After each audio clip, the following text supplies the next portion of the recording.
Nancy, this is an invitation for an interfaith gathering. Is it the conference center? No, it'll be at the Tabernacle. At the Tabernacle. Carol Makita every year and at KSL, and it's church sponsored, but it's a sacred music evening, and there's going to be music, dance, choirs, and more, and it's at 6 p.m. at the Tabernacle. So they've done this since the 2002 Olympics, and everyone in the interfaith loved each other so much, and the church gave them kind of a place to have lots of points of light, not just the church all over. So well, that's great. Yeah. All right. So anyway, if you want an evening of fun and music, this is the place to be. So, all right, I'm going to turn the time over to Tamara, and she can introduce our speaker. It's my privilege to introduce Keith Redford to all of you.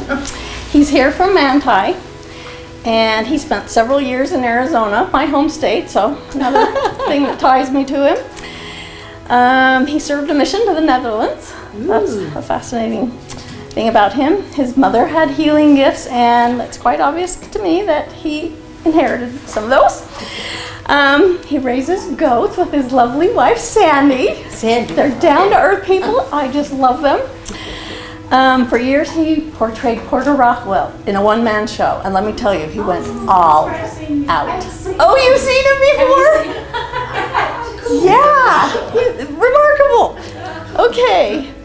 Let's see, he has 4 children. He did certify as a rapid eye technician many years ago. I won't say how long. in the 1900s.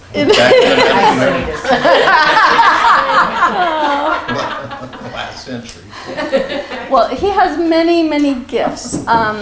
Like he's so busy doing what he does now, and he'll talk to you about that he doesn't have time to handcraft beautiful, should I call them caskets? Yeah. Yeah. That was a talent he had. He loves boating, but not anymore. He's too busy doing the Lord's guiding him where to go. He just got back from Hawaii, in fact, teaching his process clear over there.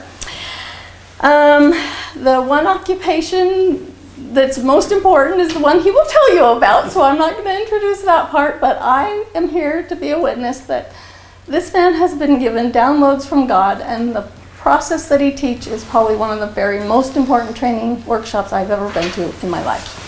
That's how powerful it is. So, the floor is yours, Keith Redford. Never been introduced to the point where I need a Kleenex. Thank you, Tamara. I remember that when her and I met, I was just so apprehensive. Just so apprehensive, because it was at a Book of Mormon Evidences conference, and there I read her flyer and saw that she was a rapid eye technician, and she was going to talk about that and some other healing art things. And I went in to listen to her, and she gives a good presentation. She gives a fantastic presentation. And then at the end, we chatted a little bit, and she asked me if I knew anything about Satanic Ritual Abuse, and I said, yeah, I know quite a bit about it, actually. And she says, oh, really? And then the conversation went on, and then she asked if I knew anything about healing it, and I said, oh, yeah, absolutely, I know exactly what to do with that. It's not that big of a deal. And then she said, really? So how do you do it? And I said, well, I use a little bit of cheese and a couple of mice, and get it done. Cheese? And she looked at me like she thought that I was kidding her. And the thing that was, I was being absolutely serious, because that's what it takes, is a little bit of cheese and a couple of mice, and knowing, I mean, timing is everything with that. Timing is everything with that. So, yeah, and then I kind of lost contact with her for what, 4 years? 3 or 4 years? 4 or 5. Yeah. You wouldn't give me your phone number or your contact information. He was hiding. I was hiding. Okay, I was under the Therapist Protection Program in San Pete County, because everybody knows that nobody in San Pete County has mental or emotional issues. Nobody. We're the hub. Yeah, right. Little did I know. And so we live in Manti. And I was very interested in taking a break from all of that.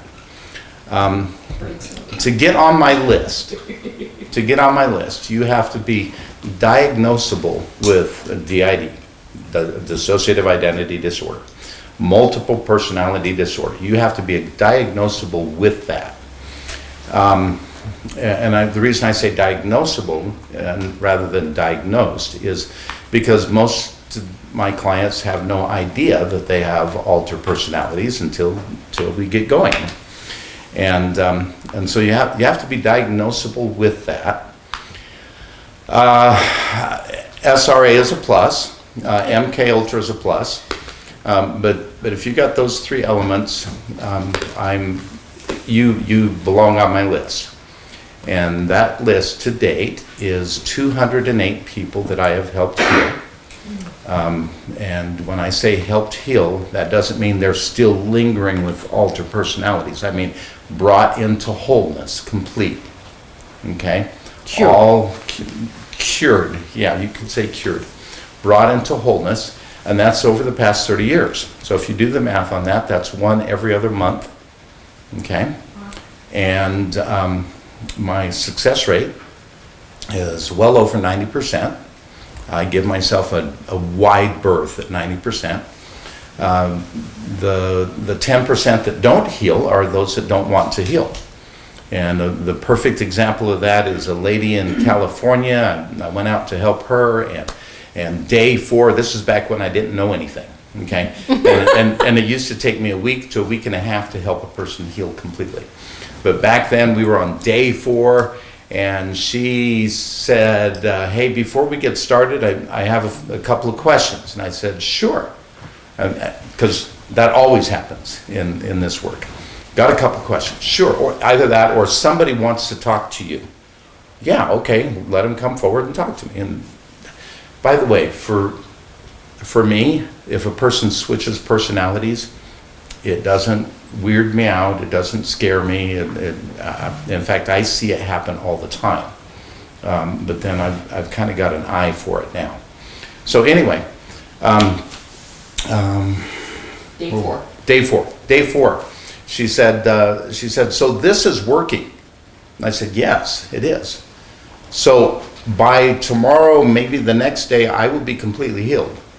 And I said, that's the goal, yes. So if I'm completely healed, does that mean I will no longer qualify for state assistance? Oh. I was dumbfounded. Nobody had ever asked me that. And besides, this is California, and I'm an Arizona boy. And so I simply said, I don't know. And she said, well, we're done. We're done. Unless I can be assured that I can still qualify for disability, then I really don't want to go any further. So that's the 10%. Okay, that's the 10%. Because some people really don't want to heal. Some people don't want to heal because, well, I don't know, their whole identity is wrapped around the problem and not focused on healing from the problem. What about half society right now? You don't want to know what I see, okay? What I see. In fact, just to make sure everybody's comfortable, I get to ask this all the time. Well, can you tell who has altered personalities and who doesn't? The answer to that is yes, I can. I can. If I really focus, I could tell who in this group does and who in this group doesn't. And guess what? I don't do that. The reason I don't do that is because it makes people uncomfortable, and it is a huge violation to the big secret. Okay? It's a huge. What was the word? Privacy. Violation of your privacy, and because of that, I just don't do that. However, back a long time ago when I was seeing clients, I used to fly to where they were. Most of my clients were what we affectionately term Rolodexes out of control, literally having no idea which personality they were from time to time. They would switch personalities 4 or 5 times a day. and lose time in the process of that. But Can I ask a question? Because sure. I'm not real familiar with all of this. It's not something these people are born with, they No, develop. no. In fact, I'll even explain how that works. Perfect. To trauma.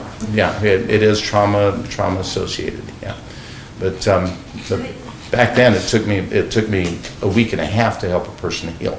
Now, to give a little perspective on that, if a person is diagnosed with this, the conventional therapy takes 10 to 15 years with no guarantees that a person will heal. Now, there's a couple of reasons why, and one of it is just simply a lack of knowledge, okay? The other reason is because the old-fashioned way of doing it was you had to remember the trauma. You had to remember the event that caused the trauma in the first place. You don't have to do that. The reason I know that you don't have to do that is because I help people all the time. And how much of it do we cover? Very little. Very little. All I need to know is, yeah, you grew up in a lousy environment, okay? And that's pretty obvious because if you hadn't grown up in a lousy environment, you wouldn't have this condition, okay? But so the very fact that you've got this condition and you got altars and you're split way over like this, that tells me all I need to know. And then it's simply a matter of accessing the altar personalities and teaching them that A, they can heal, okay? They no longer have to hold what they're holding. And B, they don't have to share the story with me. I mean, they can if they want, but 9 times out of 10, they really don't want to. And so because of that, all we have to do is just change the energy that they're holding, and then then you cannot stop them from integrating. So, and I'll answer that question and that question right there in just a second. Give you an idea, a little bit about me. I have zero, what would you call it? Scholastical accolades. Okay, I'm not a certified anything. A long time ago, I was a certified rapid eye technician, and I really love rapid eye. I actually almost shed a tear when Renee Johnson passed away this last Saturday, by the way. She was the founder of Rapid Eye. She always referred to me as her maverick son, okay, and I just called her Mom. Okay, so I've always had a deep respect for rapid eye technology. And on my business cards back then, it said MRET, Master Rapid Eye Technician. Then it was RMT, Reiki Master Teacher. And then it was RLE.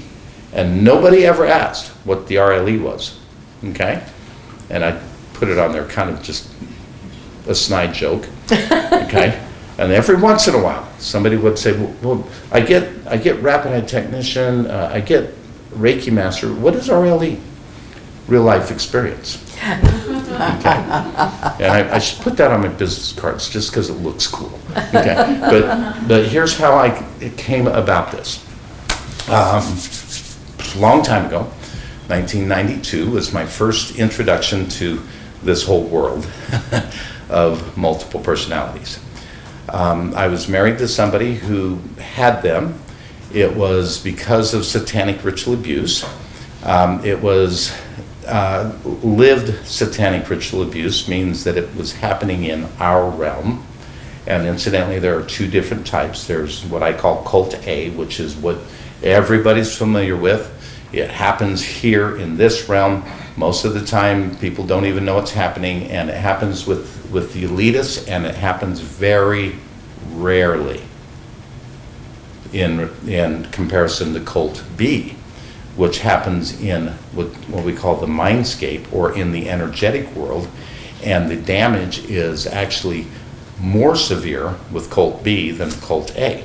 Cult A is physical damage, cult B is spiritual damage. Okay, and that takes a day and a half to explain properly, but I'm sure I'll raise more questions than what I answer when we get into that, if you have those questions. So anyway, cult A was what we were dealing with. I've actually chased people off my property. I've actually gone to the police, and that's what we experienced. I rejected the notion that it was going to take 10 to 15 years or never for her to heal.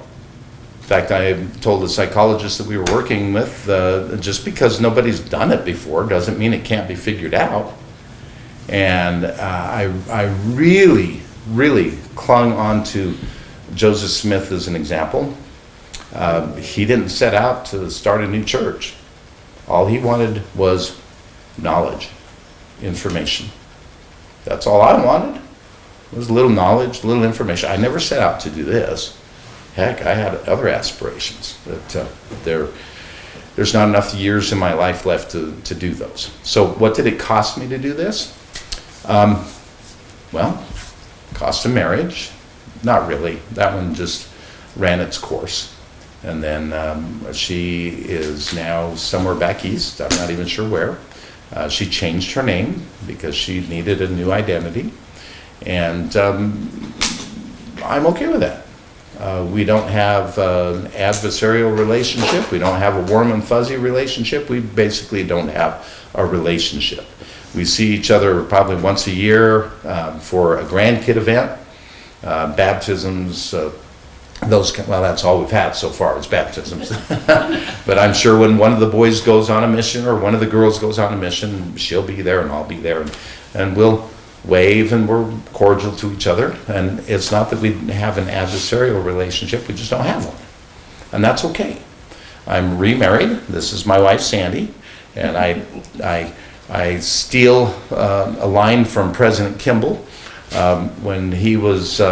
when somebody got really excited to meet President Kimball, he said, well, if you're excited to meet me, you ought to come in and meet my wife. And that's how I feel about my wife. I tell her all the time that I never knew a relationship could be this good. And love her dearly. She is the biggest support in this. And I feel bad for her sometimes because she had no idea what she was getting into when we got married. In fact, I really didn't have a clue that it would get this far. So I helped my former wife heal. It took about 4 years to do that. I learned a lot. Now what used to take me a week and a half takes me about 4 hours. And that's conservatively. I can take a person who has had satanic, especially if they've had satanic ritual abuse or MK Ultra influence, and within 5 hours, 6 hours, help them heal completely. Completely. All the programming gone, all the satanic influence gone.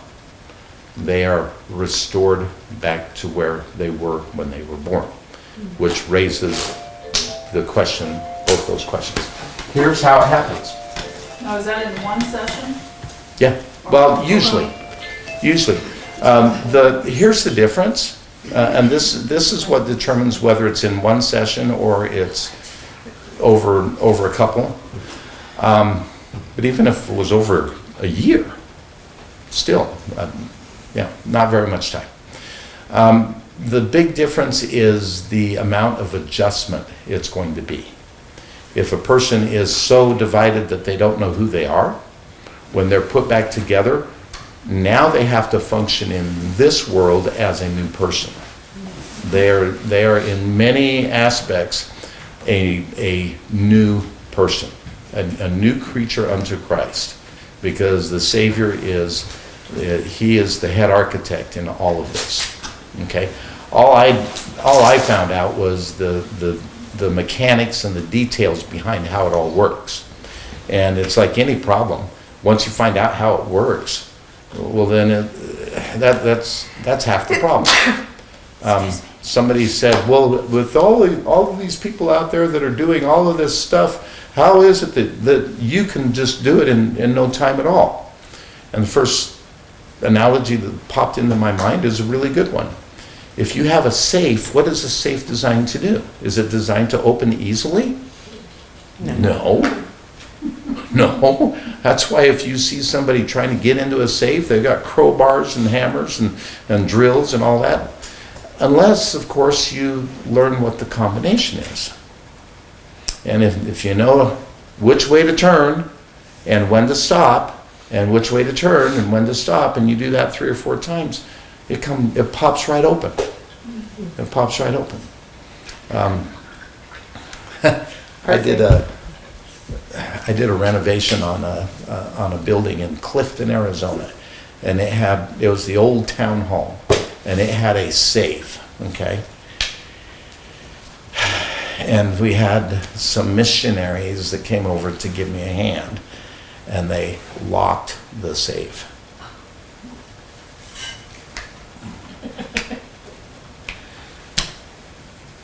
That was the only time in my life that I ever wanted, well, no, I had a couple of companions on my mission. But that was one of the few times in my life I really wanted to choke a servant of the Lord. Okay?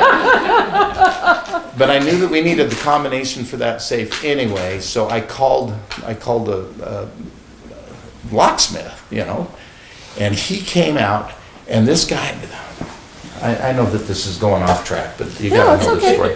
Okay, this guy came out, he had polyester pants on, high waters, okay, tennis shoes that were duct taped. He hadn't had a shower or a bath in at least a week. He had greased hair, and he kind of looked like this, and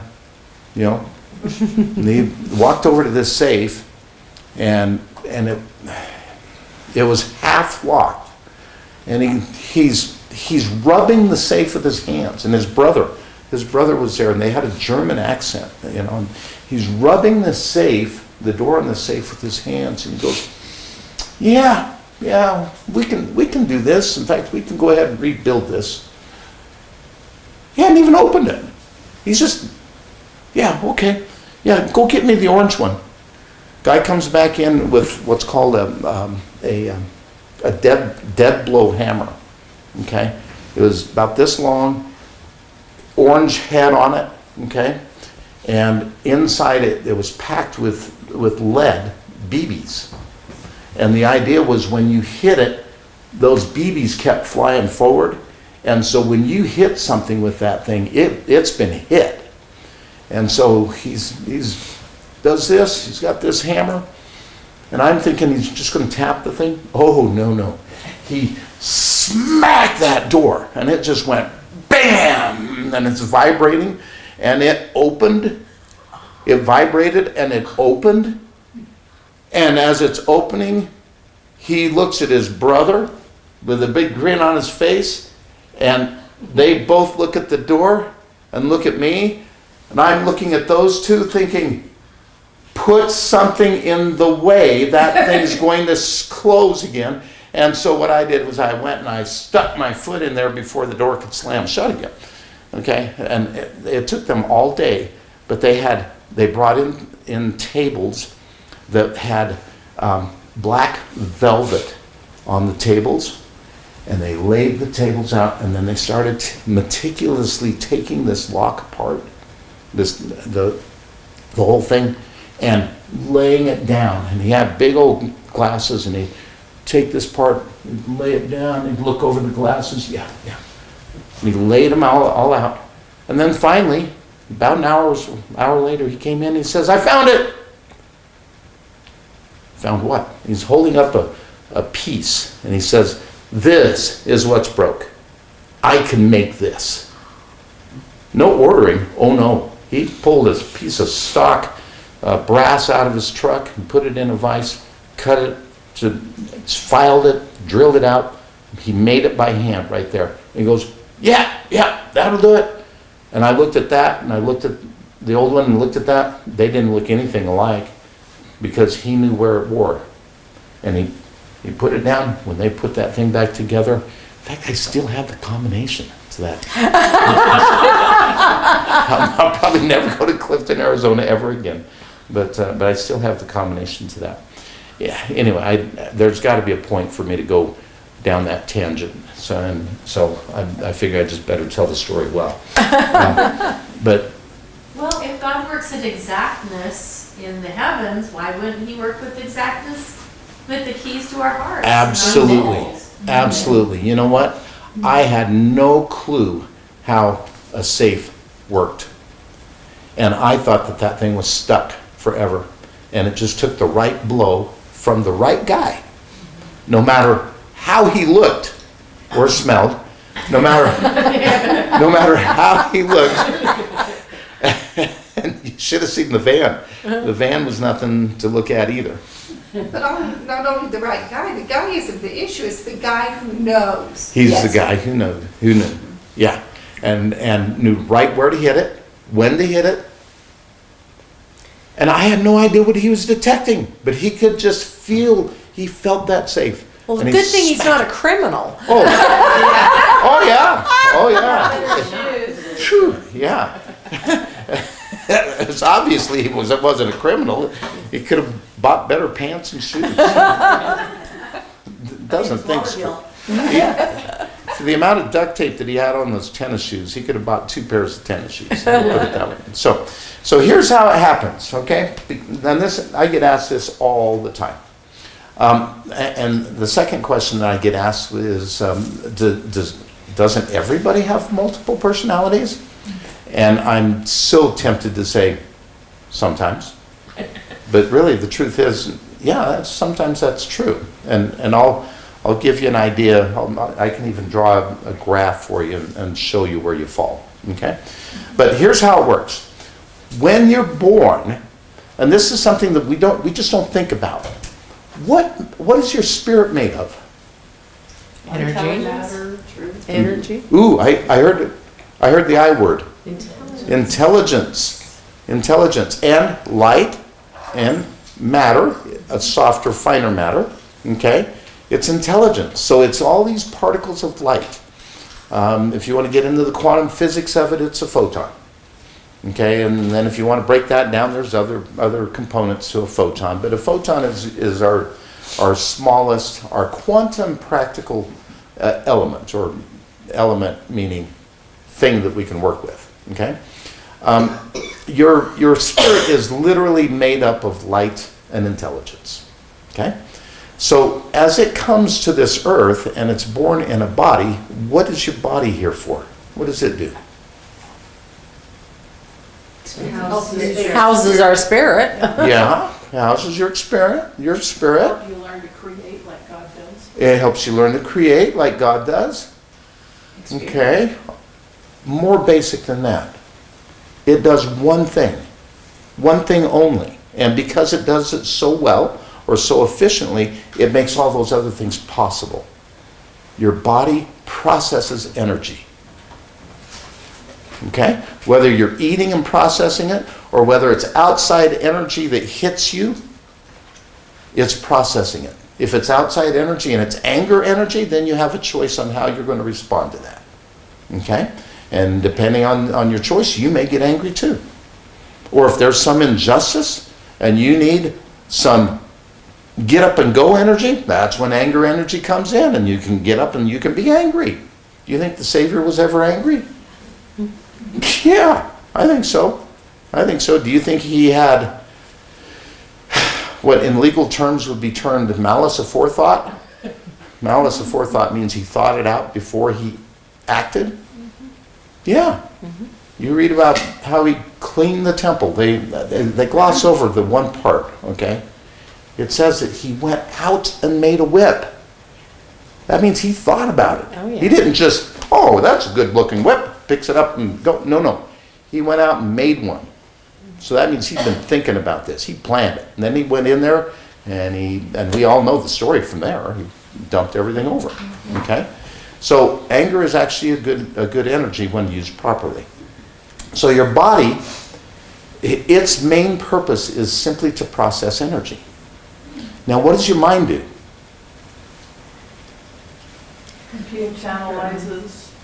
Analyzes. Perfect. Your mind is your greatest asset, and it's also your greatest enemy. Because what it does is it looks for problems. It really does. Because if it can find the problem before the problem finds the mind, body, spirit unit, well then it can help you figure out how to resolve that problem so that there's no problem. Okay? Your mind looks for problems to keep you safe. Okay? And it's only when you can pull the reins in on the mind and say, you don't have to always look for problems.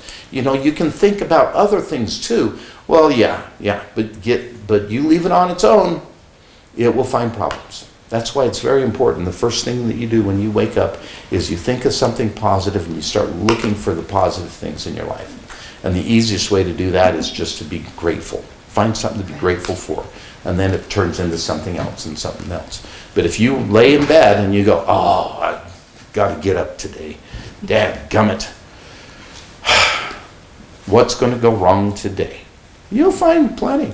Okay, you'll find plenty. But I get off. Okay. So that's what your mind does. So when your spirit is born into a body and the mind hasn't developed yet, okay, because it's a learning process. So from birth to 7 years old is the golden window, okay? After 7, your mind has figured a few things out, okay? From birth to 7, when the spirit enters the body, and the body is in an environment that has an unusual amount of negative energy constantly bombarding it. At a certain point, the mind comes to the spirit and says, look, the body is overwhelmed. And it's usually happening during an abusive moment, a traumatic moment. Trauma is the result of abuse. That's the difference between trauma and abuse. So during a traumatic event, or an abusive event that's going to be traumatic, the mind comes to the spirit and says, look, the body is doing everything that it can to process this energy so that you can have an earthly experience. But it's on overload, and I can't figure this out. And besides that, we're too little to handle all of this that's being heaped on us. You got to do something, because if you don't get involved, the body's going to die. When the body dies, ride's over for you.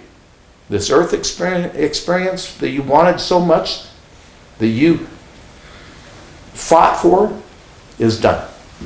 The spirit says, oh, okay, because that's what it does. It's just here, experiencing. It says, I'll tell you what I'll do. I will leave a portion of myself in the body during this episode, and it's going to stay there to keep the body alive. And as soon as that is over, we will allow it to separate, and we will put another portion back in the body. Okay? What I just described to you is the first alter personality.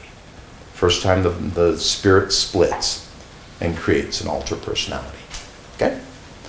Now, we see this all the time, but not from children so much as from adults, because there tends to be patterns set. And so when a woman who has been sexually molested from 0 to 7, and that's been a recurring theme in her life, as she gets older, it can still be a recurring theme. And that's the woman that gets attacked, and as she's going through that ordeal, you always hear them say the same thing. They say, it was as if I was outside my body watching it happen. Mm-hmm. And then when it was over, I found myself getting up off the floor. Here, let me show you another way of saying that. It was as if I was watching it happen. And then when it was over, I found myself getting up off the floor. Okay? So what happens to all that negative energy? Well, alter personalities are created for 2 reasons. One, to hold energy, and that could be an emotion, and that's all they do, is hold on to that negative energy, and you can call it whatever you want. You can call it anger, you can call it sadness, you can call it despair, you can call it fear, whatever it is, they hold that. And the other reason why they are created are simply to do. And they do things. Okay? Now, the most distinct is when we start talking about SRA or MK Ultra, and in that case, Those personalities are created for a purpose. I mean, for a distinct purpose. They're created to be compliant, to do what they're told. Okay? What's the MK Ultra? yeah. MK Ultra was a government program back in the 50s. Started out in the 50s, went through the 60s. In fact, that's how LSD was introduced into the hippie culture in California, because they figured they could experiment on the hippies.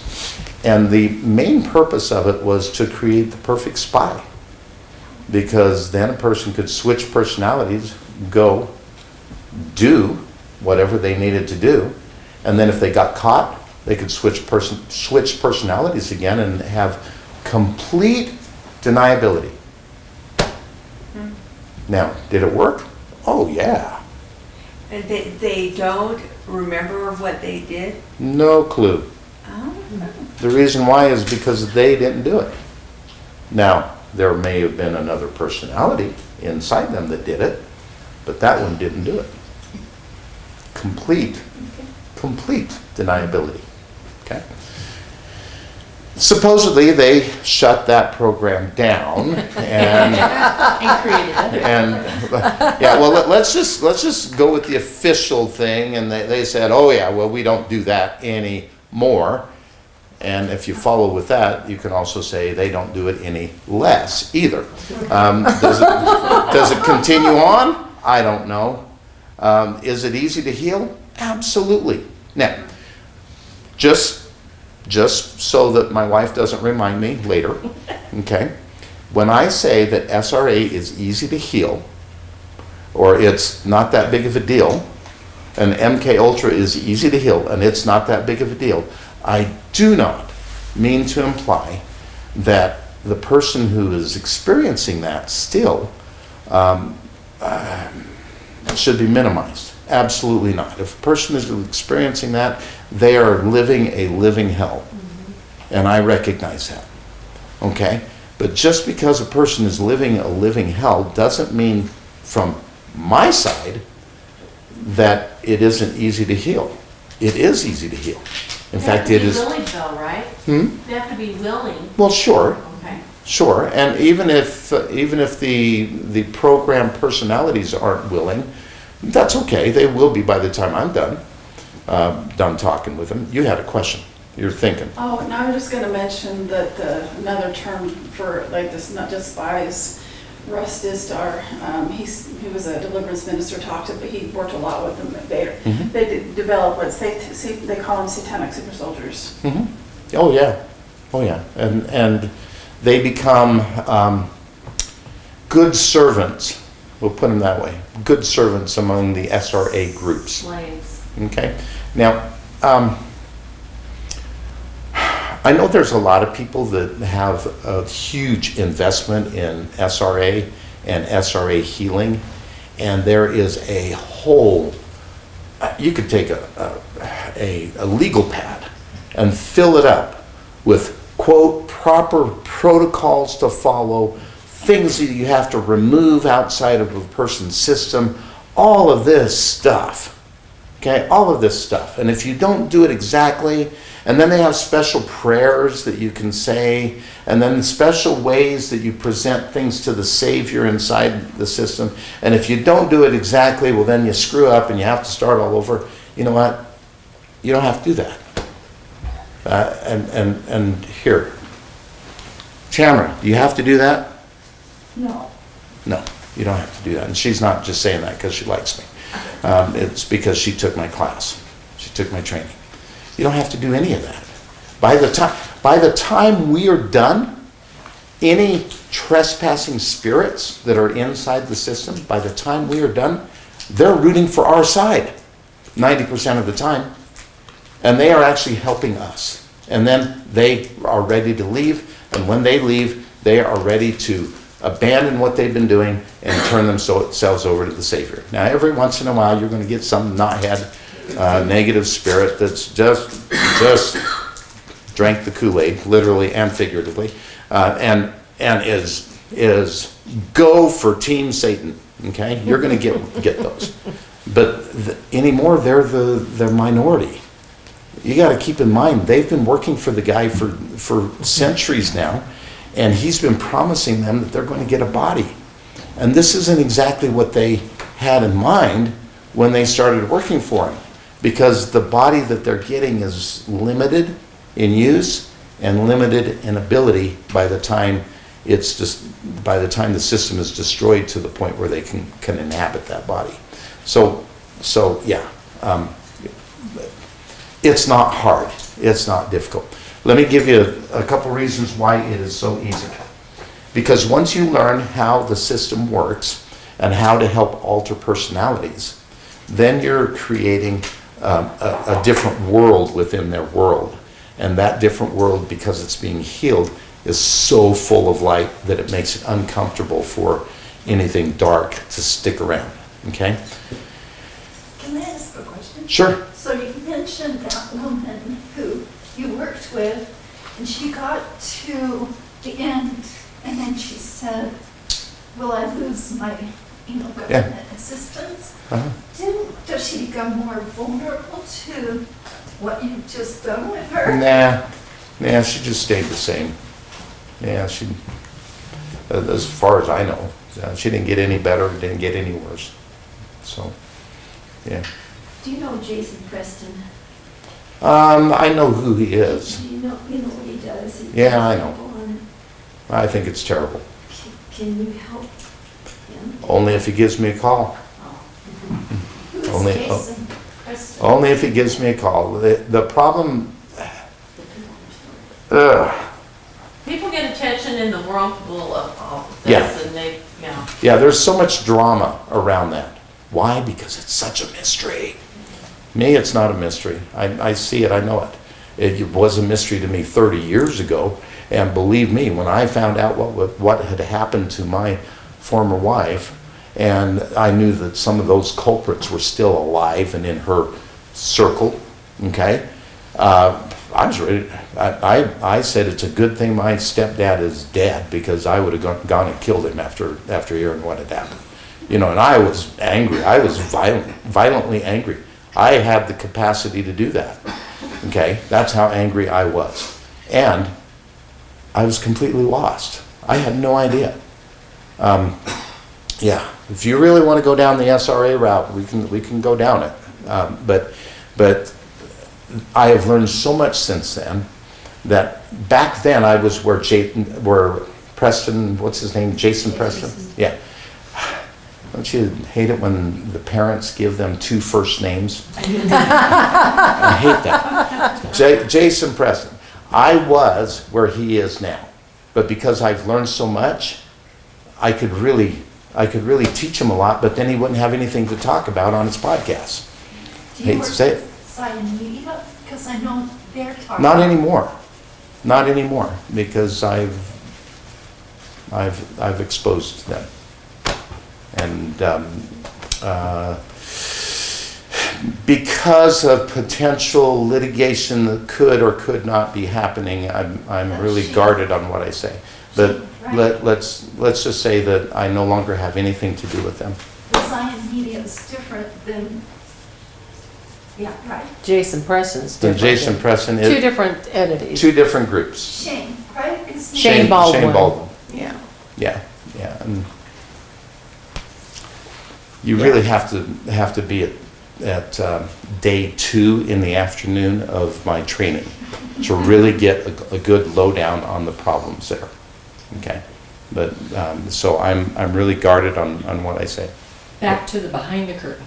Oh, thank you, thank you. Come back. Come back. Go back to that room. Where was I? You were telling about how it splits. Oh well, and I'm Sorry, telling you why SRA and MK Ultra is so much easier. Okay, you can either go to battle, and you can, or if you can go on the other side and recruit, and have them working for you, now you've won. And what does it say somewhere in the Book of Mormon that the Word of God had so much more power than the sword? Okay, well, that's essentially what we're doing. One of the things that MK Ultra and SRA have in common is they deliberately create compliant alter personalities.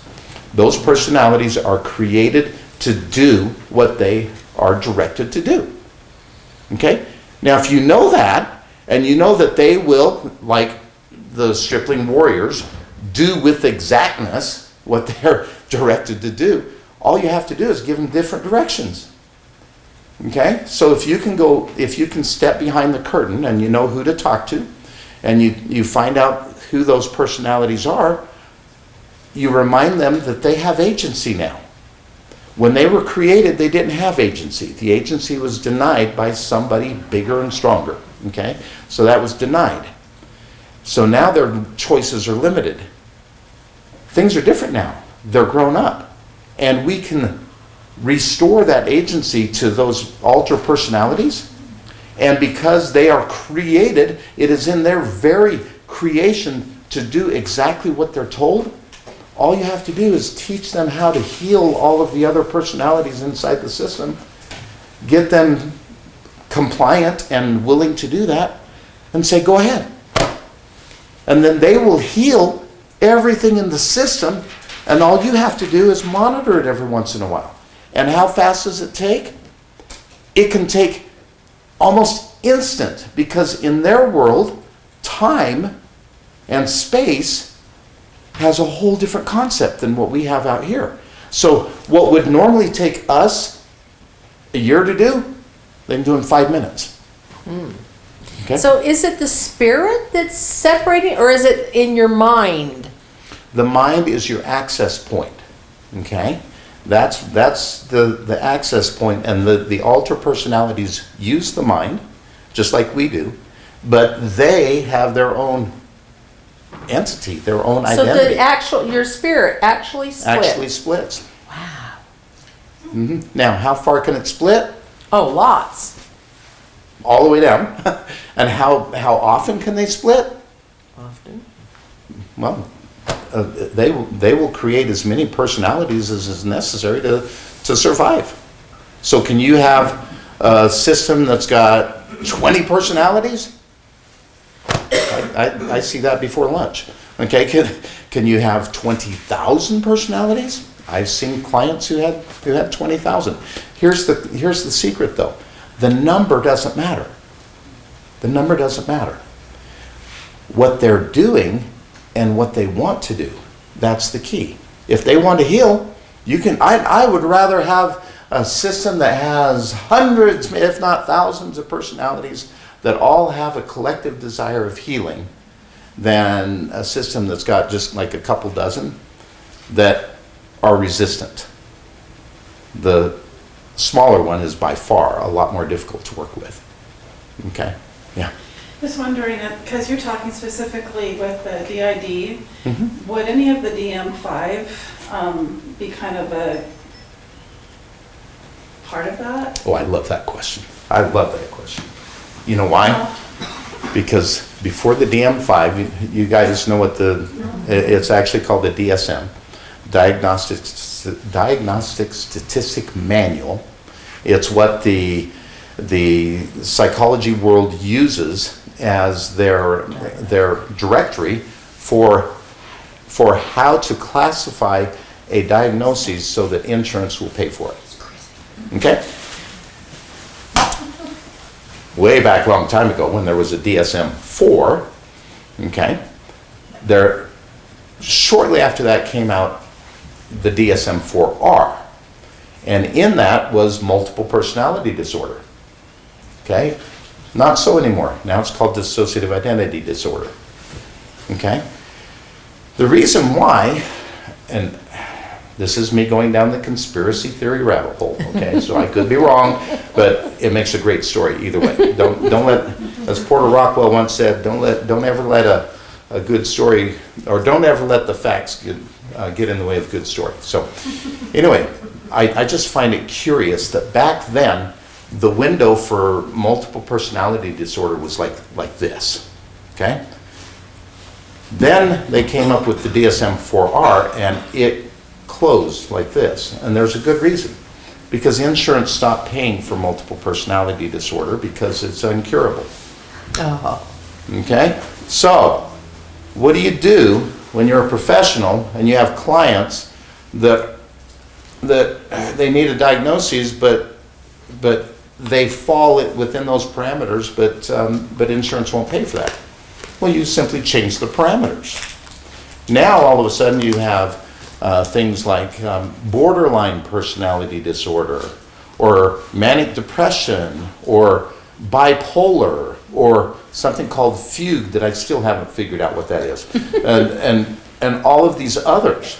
Now you've got all of these other categories that are billable, but the window is closing. And so what do? You simply change the name.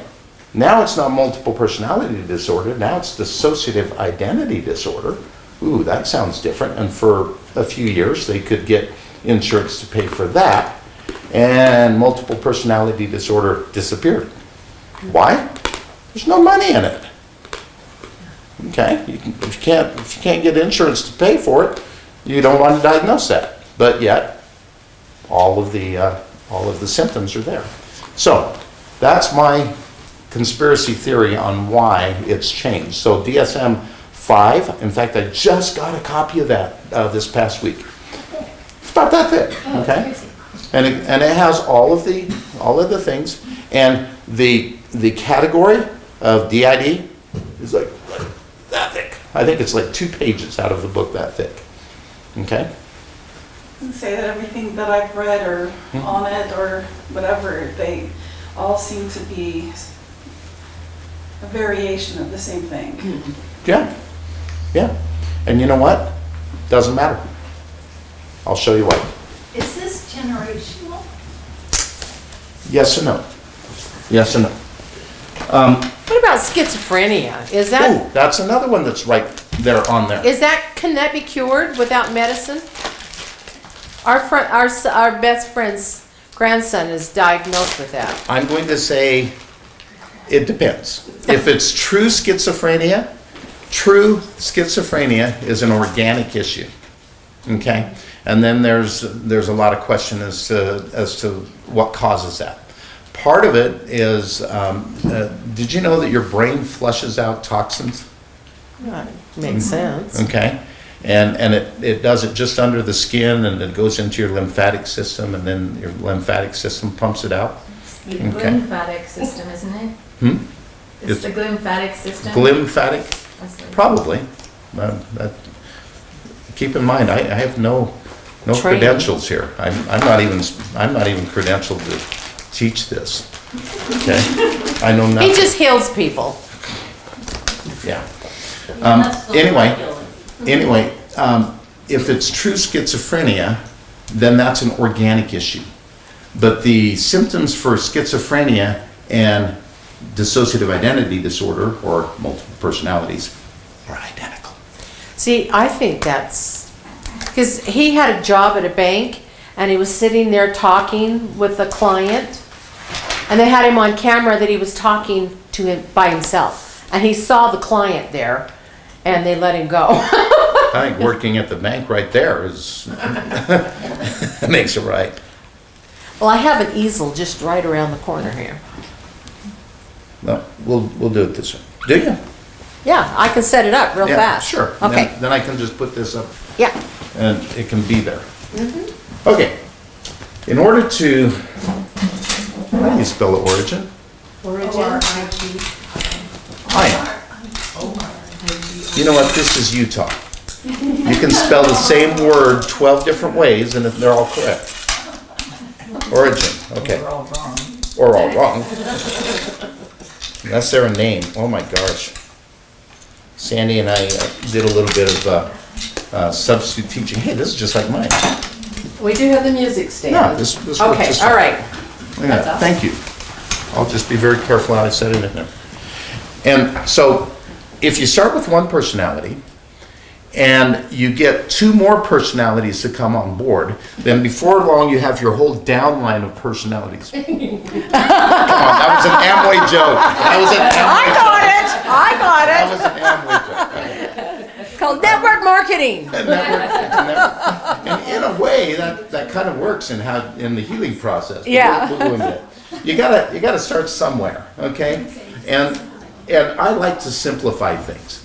And so when I first saw this, I was the first one to see this.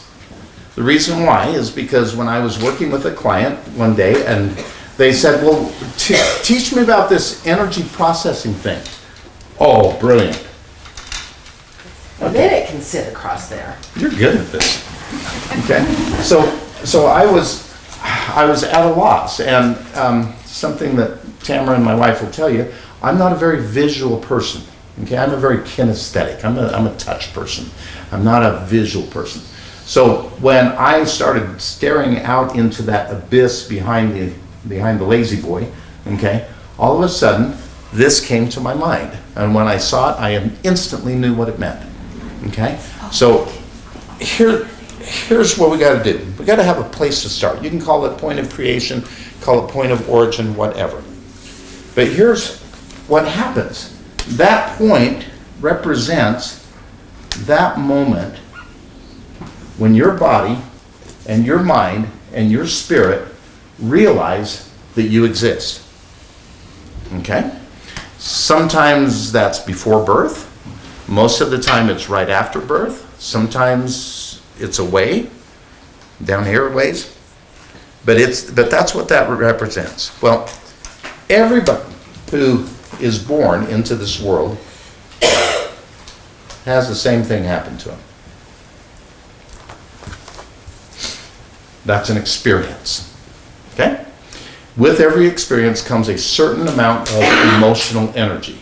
So if it's a good, positive experience, it reminds our spirit where we came from. And your body never suffers from a positive experience. So, when there's a negative experience, now your body has to process it. And it processes it depending upon the type of energy that it is. If it's anger, it'll scream it out. If it's sadness, it'll cry. If it's fear, it'll shiver, that sort of thing. What's happening is your body is processing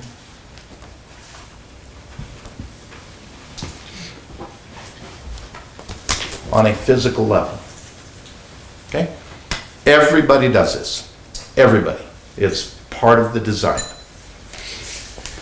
Then, after 7, and this usually happens to people a little later in life, another type of experience happens. And my best example is a soldier that drops down into a war zone. That is not the time to sit down and cry it out. That's the time when the mind says, okay, body, spirit, you're going to listen to me, and you're going to do exactly what I say, and I'm going to get us through this, and then when we get through this, then we'll deal with that energy stuff, that emotion stuff. But for now, you're going to either advance, or you're going to shoot, or you're going to hide, you're going to duck, you're going to do whatever your commanding officer's yelling at you, you're going to do whatever it takes to survive. And then later, that energy is processed. That's how we handle things on a mental level, okay? That is also where we get post-traumatic stress disorders.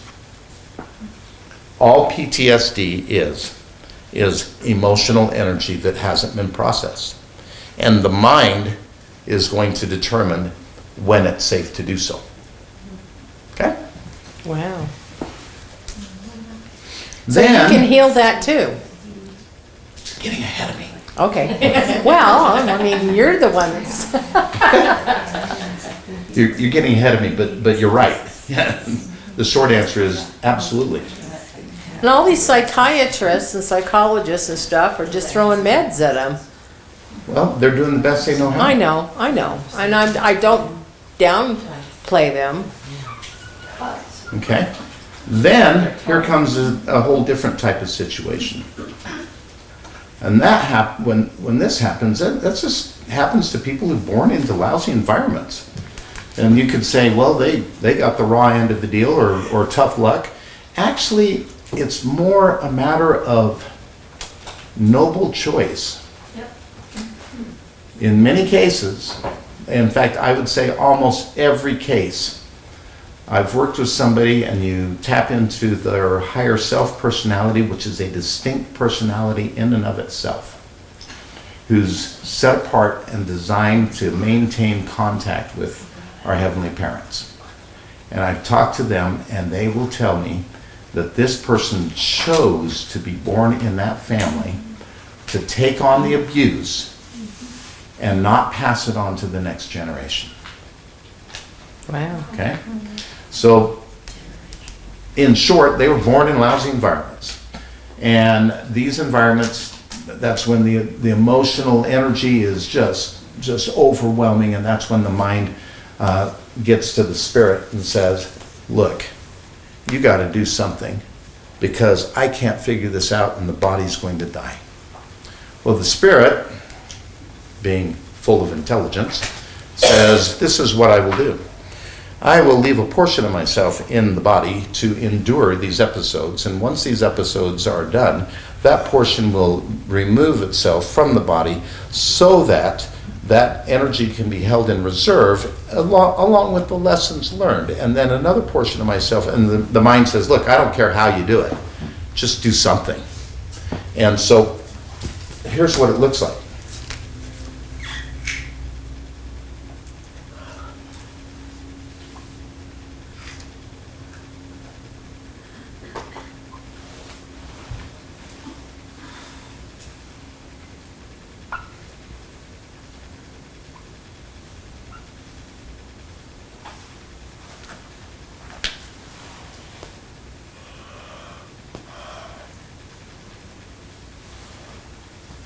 Now you're going to see why I like whiteboards. Because the spirit is literally dividing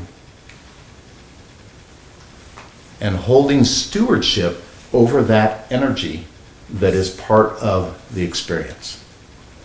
And by doing that, what it does is it satisfies the need for the body, because it regulates how much body or how much energy the body has to process. And it satisfies the needs of the mind, because the mind can't figure things out because it just hasn't had enough experience. So when the spirit does this, that's where we get multiple personalities. Now, I prefer multiple personality. I don't really like dissociative identity disorder, but I can talk dissociative identity disorder with the best of the therapists, okay? And we can talk that language. But the reason why I prefer multiple personalities is because it's what they prefer. Dissociative identity disorder. First of all, first thing you gotta get straight is it's dissociative. It's not disassociative. The difference between the two is dissociative means a person's mind is wandering, okay? And if I were to just drone on in a monotone, and after a few minutes, before long, you're going to be thinking, man, I wonder what we're having for lunch. And you know what? This afternoon, I got to remember to pick up this and pick up that, and I've got to do this. You've now dissociated. We all do that. You do that when you go to sleep, okay? Disassociates means I can't stand this guy anymore. Thank you, but I got to get out of here. And you get up and you walk out. That's disassociate. That's not what we're talking about. Dissociating is when the mind wanders to the point that the therapist can no longer identify that person. Okay? That's dissociative identity disorder. Multiple personalities is from the viewpoint of the alter personalities. They actually split. Yeah, they actually split.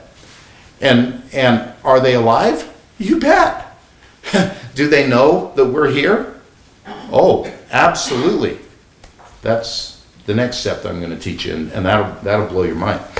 And are there more than three? Absolutely. If it was just two, we would call it couple personality disorder. And then the whole disorder thing. Let's just forget that right off the bat. Multiple personalities. The reason why the disorder thing is because for something to be a disorder, It means that more than 50, more than half of the population does something different. So that means if 51% of the population was way over here, then that would imply that multiple personalities is now the norm. Okay? And if that's the norm, you can't really call it a disorder anymore.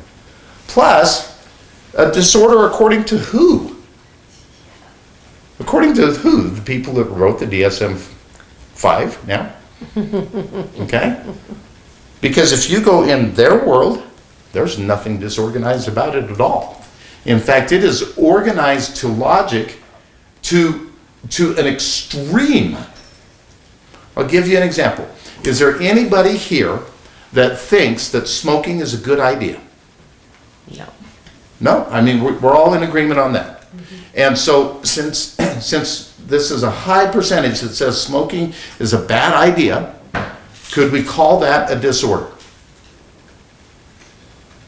Seen people going, No. we're not sure. Well, why? Because it's socially acceptable? Okay. All right, I'll go with that. What if, and this happened to me, I had an altar that I ran across, and everybody complained that this one smoked. None of the other altars in the system smoked, and we're talking hundreds, and one smoked. But that one had to smoke. Not because he craved the nicotine or the tobacco, but he had to smoke. And I asked him, why? And he went, shh. I said, okay. So why do you smoke? And he went, shh. Looking around. And then he went like this.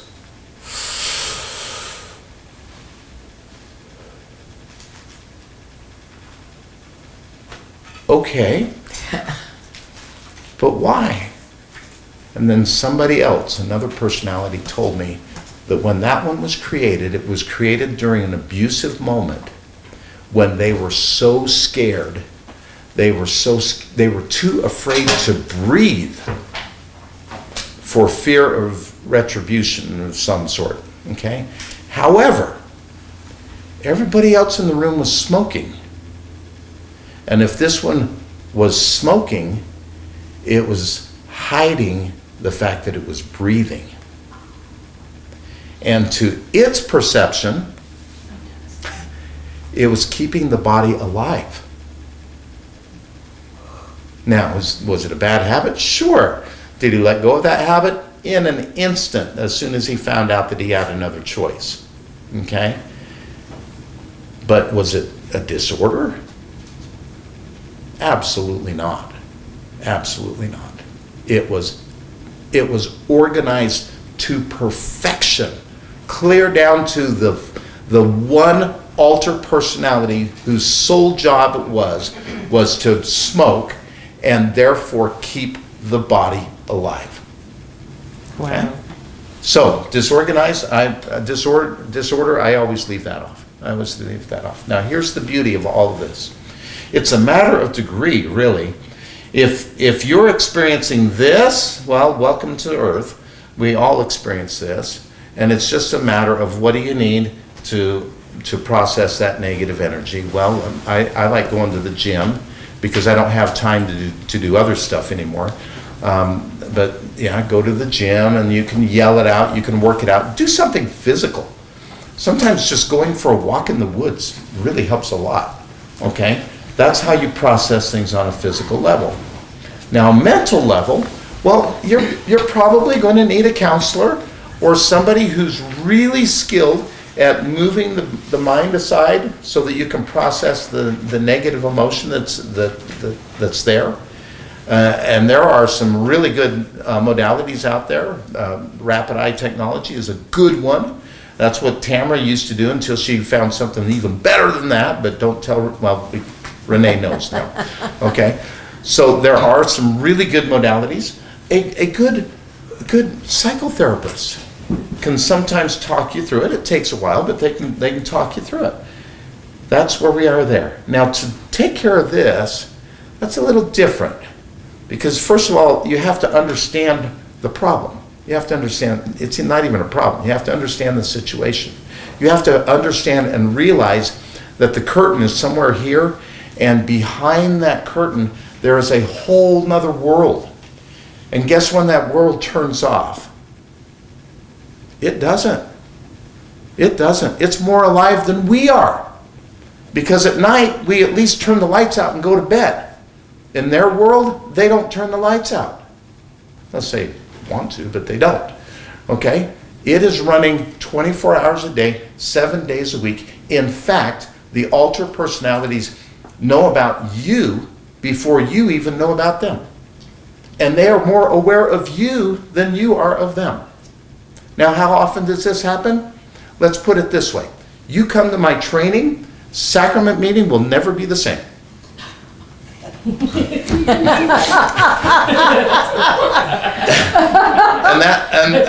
that is a little scary, but it's also a little rewarding. Okay? Because once you realize, especially if you can sit on the stand, because you'll go, oh wow, you know what? Keith told us about that. Oh my gosh, Sister Jones, well, yeah, I guess I did. Well, yeah, that makes sense now. Oh my heavens. And Sister Smith, oh my gosh. Oh, well, I knew there was something off with her. Now I get it. And here's what you're going to find out. As you see how prevalent this is, your level of compassion is going to, it's like in how the Grinch stole Christmas. His heart grew 3 sizes that day. Your level of compassion is going to go way up, and your ability to love people is going to go way up, because you're going to recognize that in order for them to have that situation going on in their life, they had to endure something that was horrendous, and not just once. It had to be an ongoing thing. Yeah.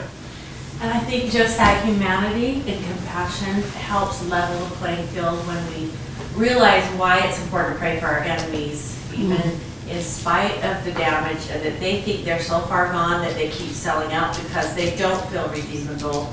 And somebody's going to have to change that, but Christ is doing that personally with so many people. And just to realize that as little children we bought into those false beliefs, but we were just children.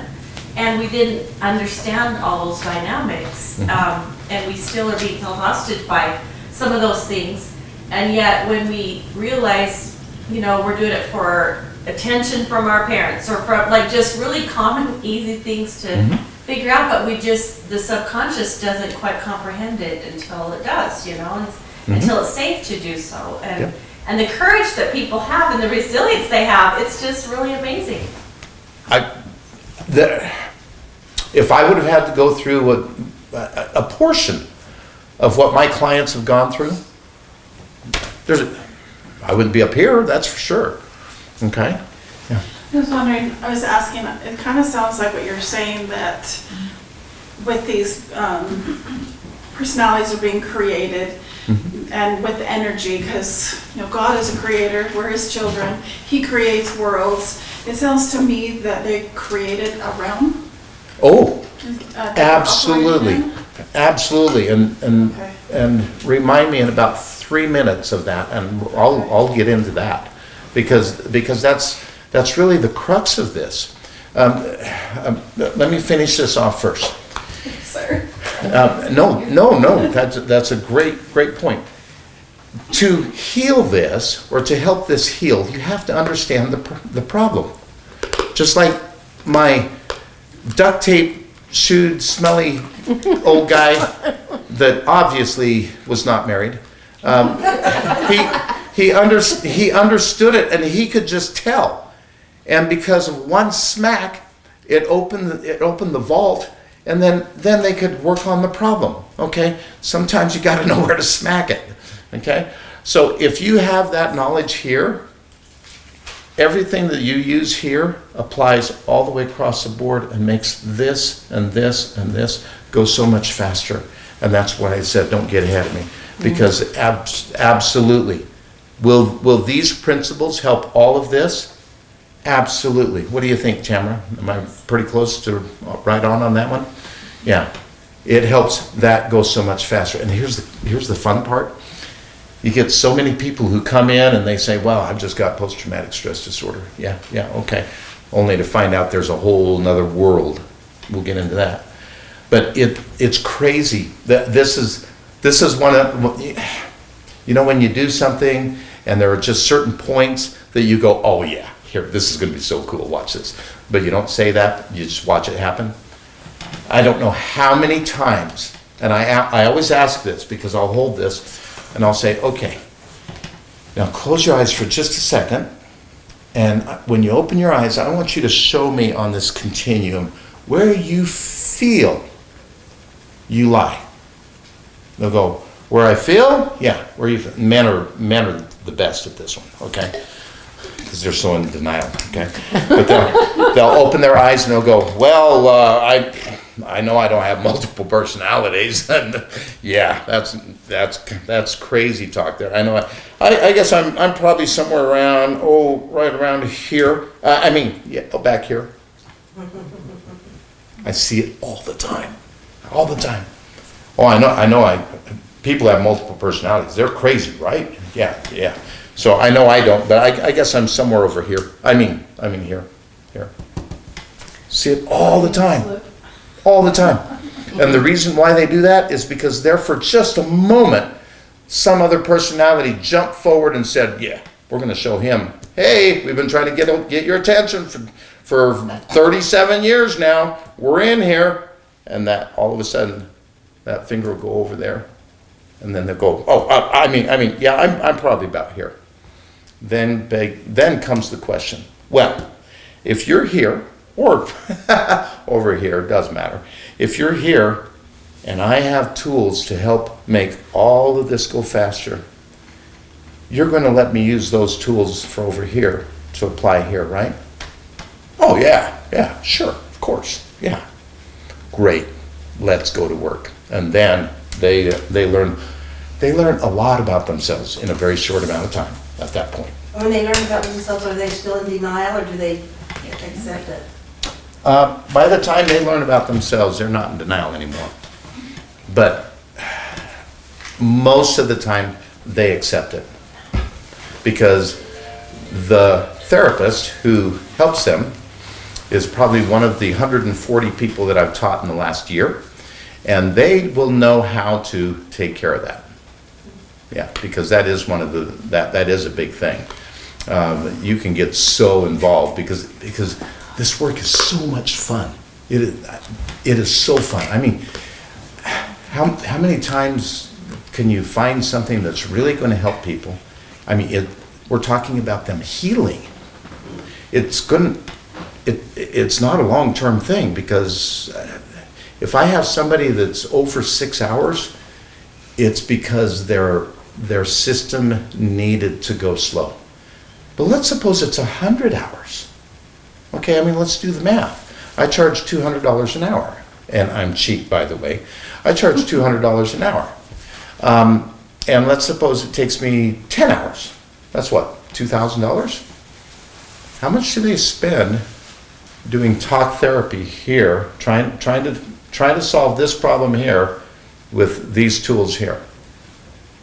They probably spend, $200 an hour times 3 hours a week times 10 years or more. My average client has been seeing a therapist or a counselor of one flavor or another for 25 years. And they have seen no less than 4.5 counselors, therapists, psychologists, whatever flavor. And the reason why they change is because either they're having to relive the trauma or they move. And that's really the reasons why they change or they move. So anyway, you got that? Because I'm going to erase it. Okay. I took a picture. You took a picture, okay. It's on one of my podcasts. Oh, okay. It's on one of my videos. Okay. What's your podcast? Yeah. Well, we don't have an official podcast right now. We call it, but we do have a YouTube channel. And I've got about 6 videos on that. Best way to get to it is stepbehindthecurtain.com. Stepbehindthecurtain.com. And my lovely wife over there has some bookmarks. Bookmarks on the counter. Oh, hey, I'm legit now. You have a book. I have a book. Yes, I have a book. We buy books. 144 pages worth of book, but it's, Ooh, that's a significant number. well, yeah, It's a little book, but it's a good. little bit. That's okay. And $144. it tells you everything about this system or about this except for the techniques on how to help a person heal. And I purposely left those out because I did not want people to get the idea that this was a weekend self-help thing that they could do by themselves. You really need somebody in on it with you, okay? And I leave those for the trainings. Now, a person you can learn how to do this in 3 days. There are 3 intense days, and the information hits you like a fire hose.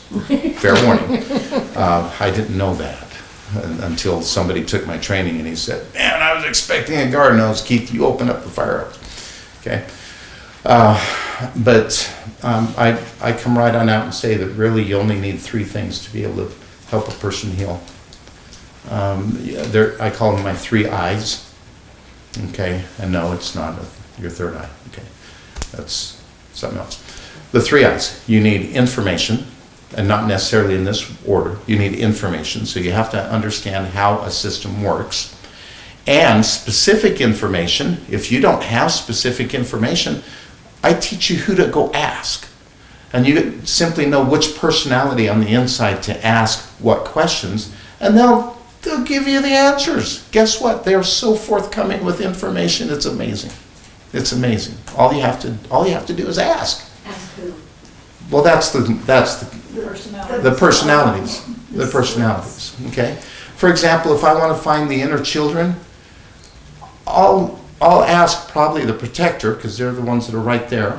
I'll say, "Hey, is there anybody inside that does caretaking?" "Well, yeah, that's Nancy." And my client's name is Mary. Okay, and that's Nancy. "Yeah, can I talk to Nancy?" "Well, sure." "Hi, Keith." "Hey, are you Nancy?" "Yeah." "Do you take care of the kids?" "I do." "Do we have like a big nursery full of them?" "Yeah, it's right close to the hospital." "Okay, so you have a hospital?" "Yeah, that's for the really, really hurt children." "Great, Nancy. How many do you have?" "Well, I have some help." "Oh, good. I'm glad to hear that." 40? "Yeah, but that doesn't count the other room." "You have another room?" "Yeah, we don't turn the lights on in there." "Oh, how many do you have there?" "Hundreds?" "Okay. Nancy, I can help you. Let me give you a gift." It's a ball of light, and I teach them how to use it. "Now, can you take me to those kids?" "Sure." "Okay, let's go. Let me know when we're there." "Okay, we're here." "Tell you what, Nancy, why don't you take that ball and share it with one of the kids and watch what happens." I tell you what'll happen. That ball's going to grow because it's designed to take on negative emotion, and as it takes it on, it changes it to something positive, and as it grows, it will eventually split. Now you got 2 balls. Kids love balls. Even when they don't like them, they love them because they can play with them. They can roll them around. You do that, you give them 20 minutes while you're busy doing something else with somebody else in the system. You come back, you got 50 kids that are now healed. And you didn't have to listen to one of them. And they've now healed. And then what you do is you do what we call the light dance, which is an integration process. And because they no longer hold on to anything negative, they will integrate. And they will do it whether you are in charge or not. They will do it. And all you're doing is expediting it and doing it in such a way to where every other part of the system is aware that you're there and that there is healing and changes happening in the system. In fact, you don't even have to call it healing. All they need to know is that there are changes happening in the system. And then what you've done is you've created a problem. But it's a good problem. Because once you've done that first integration, everybody in the system, all 1,200 or however many personalities, want that same change, and they want it now. And because they want it now, you have to quickly organize it so that they're all going to heal just as quickly. Okay?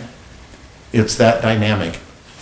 Once you know, first of all, where to hit, and then once you've got the vault open, how to rearrange it, and then find what needs to be fixed. And then once you've done that, they will integrate on their own. In fact, you can't stop it.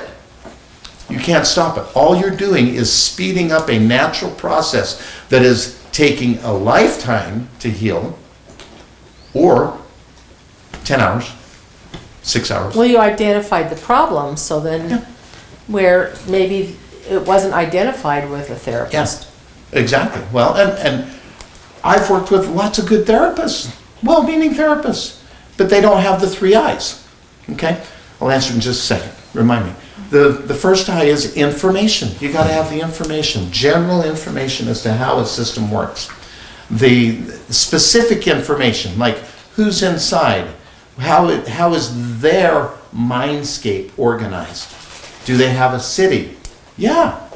Do they have, let me give a couple of good examples. I had one, in her mindscape, I met Snow White, all 7 dwarfs. In fact, when Sleepy came forward, she fell asleep. And I had to say, Doc, hey Doc, can you come forward and wake Sleepy up? And they go, yeah, it happens all the time. You know, so I met all 7 dwarfs. I met Sleeping Beauty and Snow White and Prince Charming and Prince Valiant. And you better believe that Prince Charming and Prince Valiant and I went to the big dark castle, because that's where all the Satanic Ritual Abuse happened, was up in there. And yes, we fought the thickets that were there, just like in the cartoon. Okay. Well, what they did was the dwarfs, because they're miners, they had tunneled in their mind and made a big shaft that went down, and that's where they threw the wicked stepmother. Okay. And then they dumped a bunch of jewels on top of her and did another shaft that went up to the sunlight, in hopes that as the sun shined down through those jewels, it would change the disposition of the wicked stepmother. And that was her mindscape. That was her world behind here. Now that was a little different. Worked with a Hawaiian lady. Her mindscape, if you could picture everything but Don Ho and Elvis Presley in 50s Hawaii, that was her mindscape. Thatched huts, a personality behind every bush, coconut trees, okay? There were caves, and the caves are where we found the satanic element, and her whole system did the haka in front of the cave to call them out, and I, not understanding the culture and everything, I said, no, we got to do this quiet, and boy, I almost had a revolution on my hands. If you can imagine all these Polynesian personalities inside angry at me because I stopped their haka when it was working. And they came out, and then, they explained it to me, and I said, okay, whatever you guys want to do, go ahead. It's your mindscape, you do it. Anyway, the mindscape will be according to that person's environment and their imagination. So what is the limit on the mindscape? None. Imagination, which brings us to our second eye. The second thing you have to have is an imagination. And if you don't have a good one, it's all right. Your client's got enough imagination for both of you. They use the imagination to create that world, they've got enough imagination to bring order and healing to it. They just need some instruction, that's all. I remember about 25 years ago, I was working, you probably heard of Dr. Fish, and he had someone that I've heard of him. he taught, and they worked with prisoners and stuff, but he shared about in the scriptures how vain imaginations is mentioned. Yeah. But we forget to put it into the positive Yes. of using our imagination as creators Yes. to create what we want and Yeah. what we hope for in according to God's will, like putting in alignment. And what do we learn in the temple? Okay, before anything is created materially, how is it created? Isn't that another way of saying using your imagination to create something? So Melvin Fish does have a book on how to do. He does? I haven't read it. Yeah, he has his own system, and he has a book on that. Not that he's alive, I don't think anymore. Yes, several, yeah. And so there are, and I know that you can also do this through other emotion code types of things, as long as you understand what's going on. However, SRA is an area where most people haven't worked, so, I can't speak to that. So, what do you do about possession, though? Because we studied visions of glory in this group, and we've studied, and we know about like George Ritchie's, and people get their addictions going, and unclean spirits get into them, and that's something separate from what you're talking about. You're kind of talking. Your system seems to be like counseling. It starts out that way. It doesn't work with people. Talk therapy doesn't work, but I'm going to talk therapy for these. I'm going to do talk therapy, and I'm just kind of going, okay, if you say it doesn't work for here, but it's going to work for here. Well, it's fun. It's fun because the training starts out very intellectual, very talk therapy, and by the time we're on day 3, we are so energy working. We're the metaphysical kings and queens. Okay, so there is a balance there, and you're right. And that's kicking it up a notch, and I'll cover that in just a second. But you had a question, I didn't want to forget it. Oh, I was going to say that when you, I've been, one of the scripture references that I've been pondering over as I've been learning stuff is, it seems like what this is we carry a lot of these emotional burdens, is the casting, where the scripture reference where Jesus says to cast your burdens upon the Lord, which doesn't just include like our physical burdens, but our emotional. So that's like kind of gives. That kind of sounds like as you're working with them and letting them play, is that instead of having them worry about talking about anything, is that burden that they are carrying is being taken from them, and the ball is kind of like the savior. And I explain when I give them the ball that it is the light of Christ. Okay, and because of that, it has the ability to do this, and this. Okay, you're right, and this gives a whole new meaning to the sentence of casting your burdens upon or placing your burdens upon the altar. Okay, there's the altar, and then there's the altar personality who carries that burden. Okay, so I got 2 eyes, right? What were they? Information, imagination. What do you think the third one would be? You're entitled to it. Ooh. Say it so the rest of the class can. Inspiration. And let's just suppose that you don't have any. Okay? Well, if you fall back on information, you know who to ask, who has all the inspiration necessary for that system. And why would they? Because it's their stewardship. If you know how to talk to the higher self, she will tell you everything you need to know about how to help that system heal. And besides, if you're helping one of our brothers and sisters, or another way of saying it, our heavenly parents, husband or not husband, son or daughter, okay, you bet you're going to be inspired. Now, a lot of times, I will be working away, and I get so excited about doing this that I don't do it slow.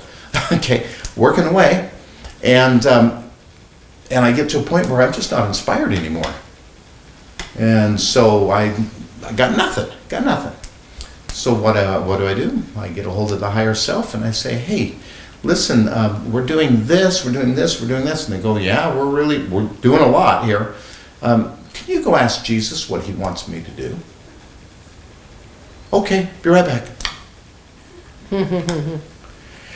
Jesus says, Keith, you've done good for now. Everything is working, and she just needs to rest. So you're done for today. Oh! And I'm thinking, darn it, I want to get this wrapped up. Okay? But, okay, thank you. Okay, so just go ahead and tie a few things up, and we're good for the day. Okay, all right. And that's the inspiration. Okay? So the 3 I's: information, imagination, inspiration. If you got those three, you can do this. And it's not hard. You're going to feel intimidated. Absolutely. You're going to feel like, I know Keith taught me all of this, but I have no idea what to do now. You're going to feel that. Well, I know that, but guess what? I helped my wife heal, and I didn't have any of those 3 from the beginning. And it only took me 30 or 40 clients before I started putting things together on what is needed for a person to do this, because 30 years ago I was actually asked to teach this, and a few people really appreciated it, but the rest just went, timing wasn't right. Timing is obviously right now, because this is all we do, isn't it, dear? Okay. Now, yeah, really. Now, we just came back from Hawaii yesterday. That's why I'm... Okay. All right. Full disclosure, I wear Hawaiian shirts anyway. Okay. I told the lady who set it up that I was not changing my wardrobe just because I was coming to her island. Okay. But there we had a fantastic training. Man, it was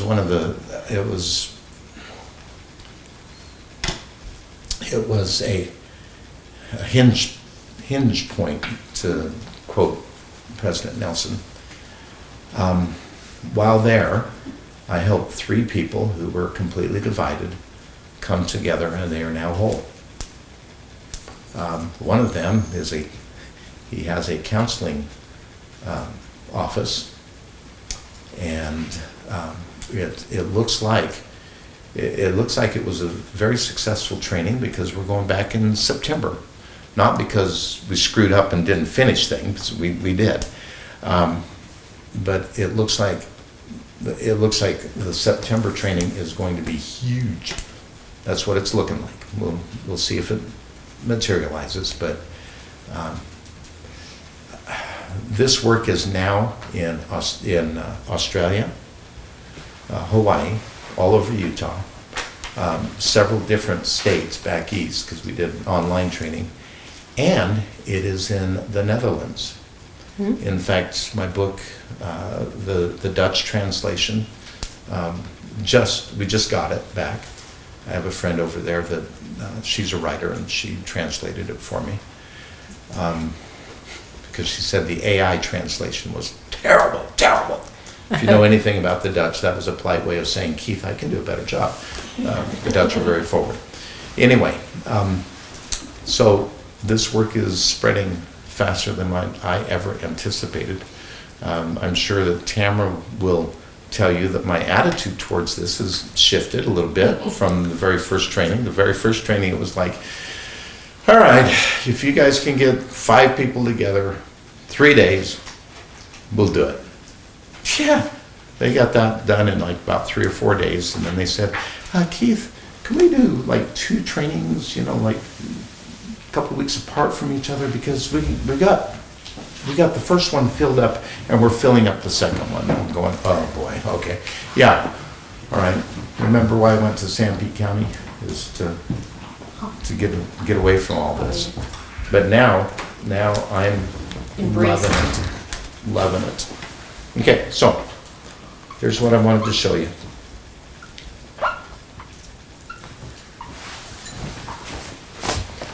While I was working with my former wife and several other clients, they kept making a reference to, oh man, that's terrible, to behind the curtain.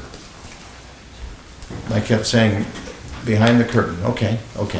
Finally I asked, what's the curtain? And because I said, are you talking about behind the veil? And they said, no, not really that, but it's close. It's more like a curtain. And I said, well, describe this curtain for me. And she said, if you could look down upon a person, that's the nose, by the way. If you could look down upon a person, it's like this curtain is behind the eyes and in front of the ears, and it just goes on, and then it wraps around. And this is where we are. And we have somebody forward in front of the curtain. That's why they call it forward. The psychological community actually has a different term for that. They call it, I don't remember, it doesn't matter. Forward, okay? This one here would be considered the host. Now the host is the one that you see every Sunday. They are the one running the life. They're the mom in most cases. They're the wife in most cases. Sometimes this one here is the wife, and this one here is the mom, and this one here is the one that does dishes, and that's all she does. And then this one here vacuums, and that's all she does. The one that vacuums does not do the dishes, and vice versa, and those two never get along. Okay? This is how it works from behind the curtain. And whenever the conditions are right out here to where their special skills are needed, they will simply step in. Now, one of two things happens. When, let's suppose this one here steps in, and it's something very benign, but this one is skilled for it. What it will do is it will come in and superimpose themselves energetically on the one who's forward, on the host. They just superimpose them and just help walk them through it. Okay? Let's suppose you're doing dishes, but your friend is there, and you can't just switch into dishwasher mode and ignore your friend. So what happens is both of them are occupying that same space. That's called co-consciousness. And that happens all the time. All the time. I can guarantee you've experienced this at church. If not church, definitely at Walmart. Okay? Definitely at Walmart. But most likely in sacrament meeting. And you know, well, you know how we do. We come to church and we put on our happy face, right? We come to church and there it's very polite. Oh, hi, how are you today? Or how are you today? And if you really, really wanted to know how they were doing, what they would be telling you is all their problems and everything that they're dealing with. Okay? That's that one there. And they're co-conscious. Now, let's suppose an emergency comes up and there is something that is happening that this one here should not even know about, let alone deal with. Then what happens is this one will come up, this one here will be pushed way over here, okay? Out of the way. This one will do the deed, whatever it was, and then when the deed time is over, they will go back, and then this one will come back forward, okay? That is non-co-consciousness. And believe it or not, there's not a better word for that. It's just non-co-conscious. And that is when people lose time. How much time? Depends on how long it takes for this one to do it. The record that I've seen, 12 years. Wow. Imagine a person losing 12 years of their life when they come forward. And he did not have very many kind words for me that day. He was a drill sergeant. The person that was behind the curtain for 12 years? Oh, okay. The person who was in front all the time was a drill sergeant. Oh, okay. And he experienced a war crime where one of his commanding officers executed a student because he didn't want to bother taking him and processing him. And so he just shot him. And after that tour, he retired. And when he retired, he went back here. He got drunk one night and just did not come forward. And they created somebody else to come forward. And that somebody else came forward and started a new life. And so when I was working with him, because he was having problems with a girlfriend, okay? And he just figured that he needed some changes. Why? Because, well, she told him to.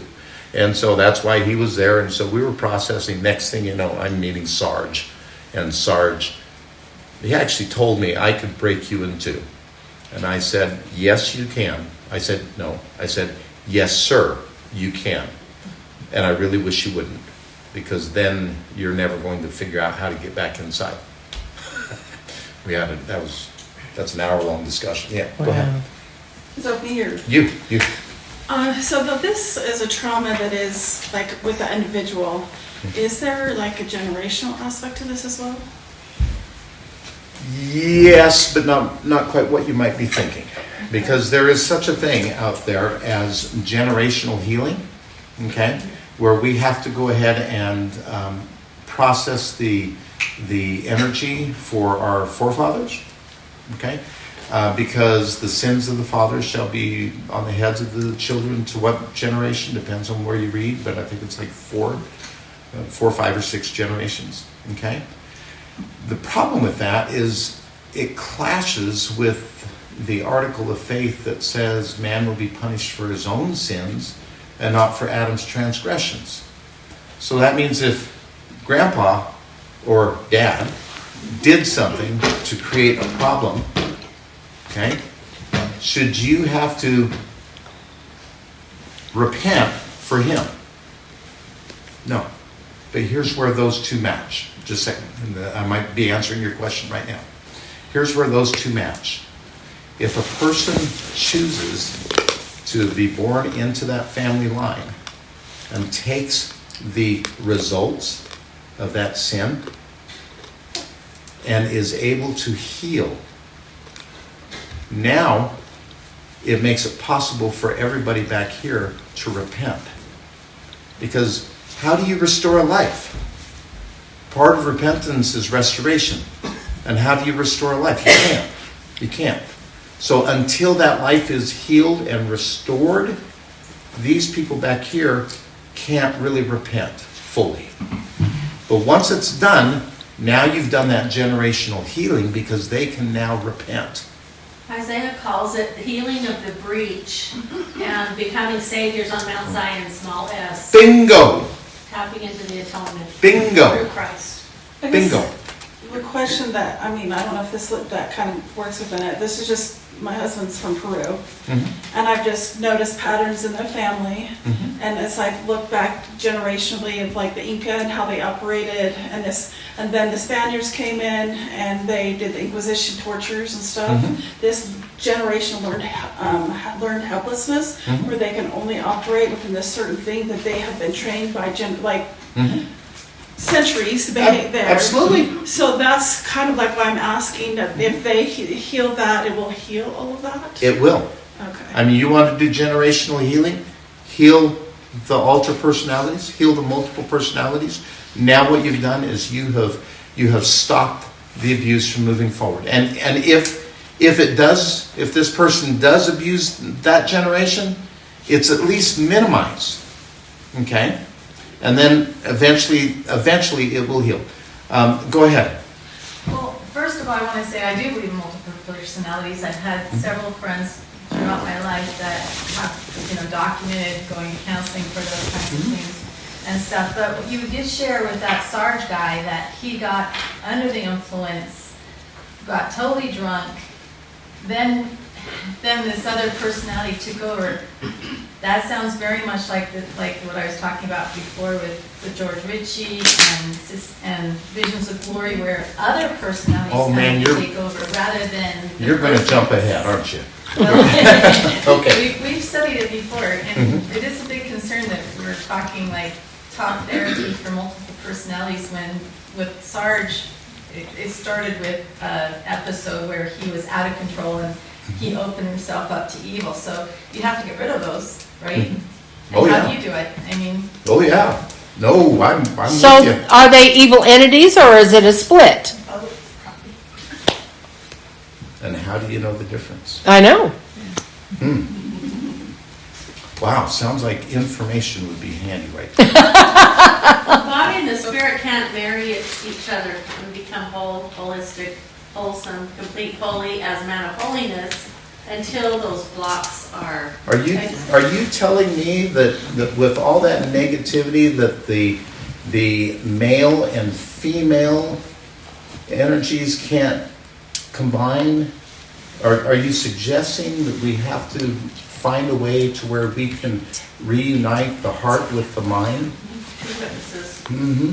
And would you be suggesting that if we did all that, that we could combine Adam with Eve within each of us? What do you think, Tamara? Is it possible? I think I've heard that before from you. That's day 2 of the training right there.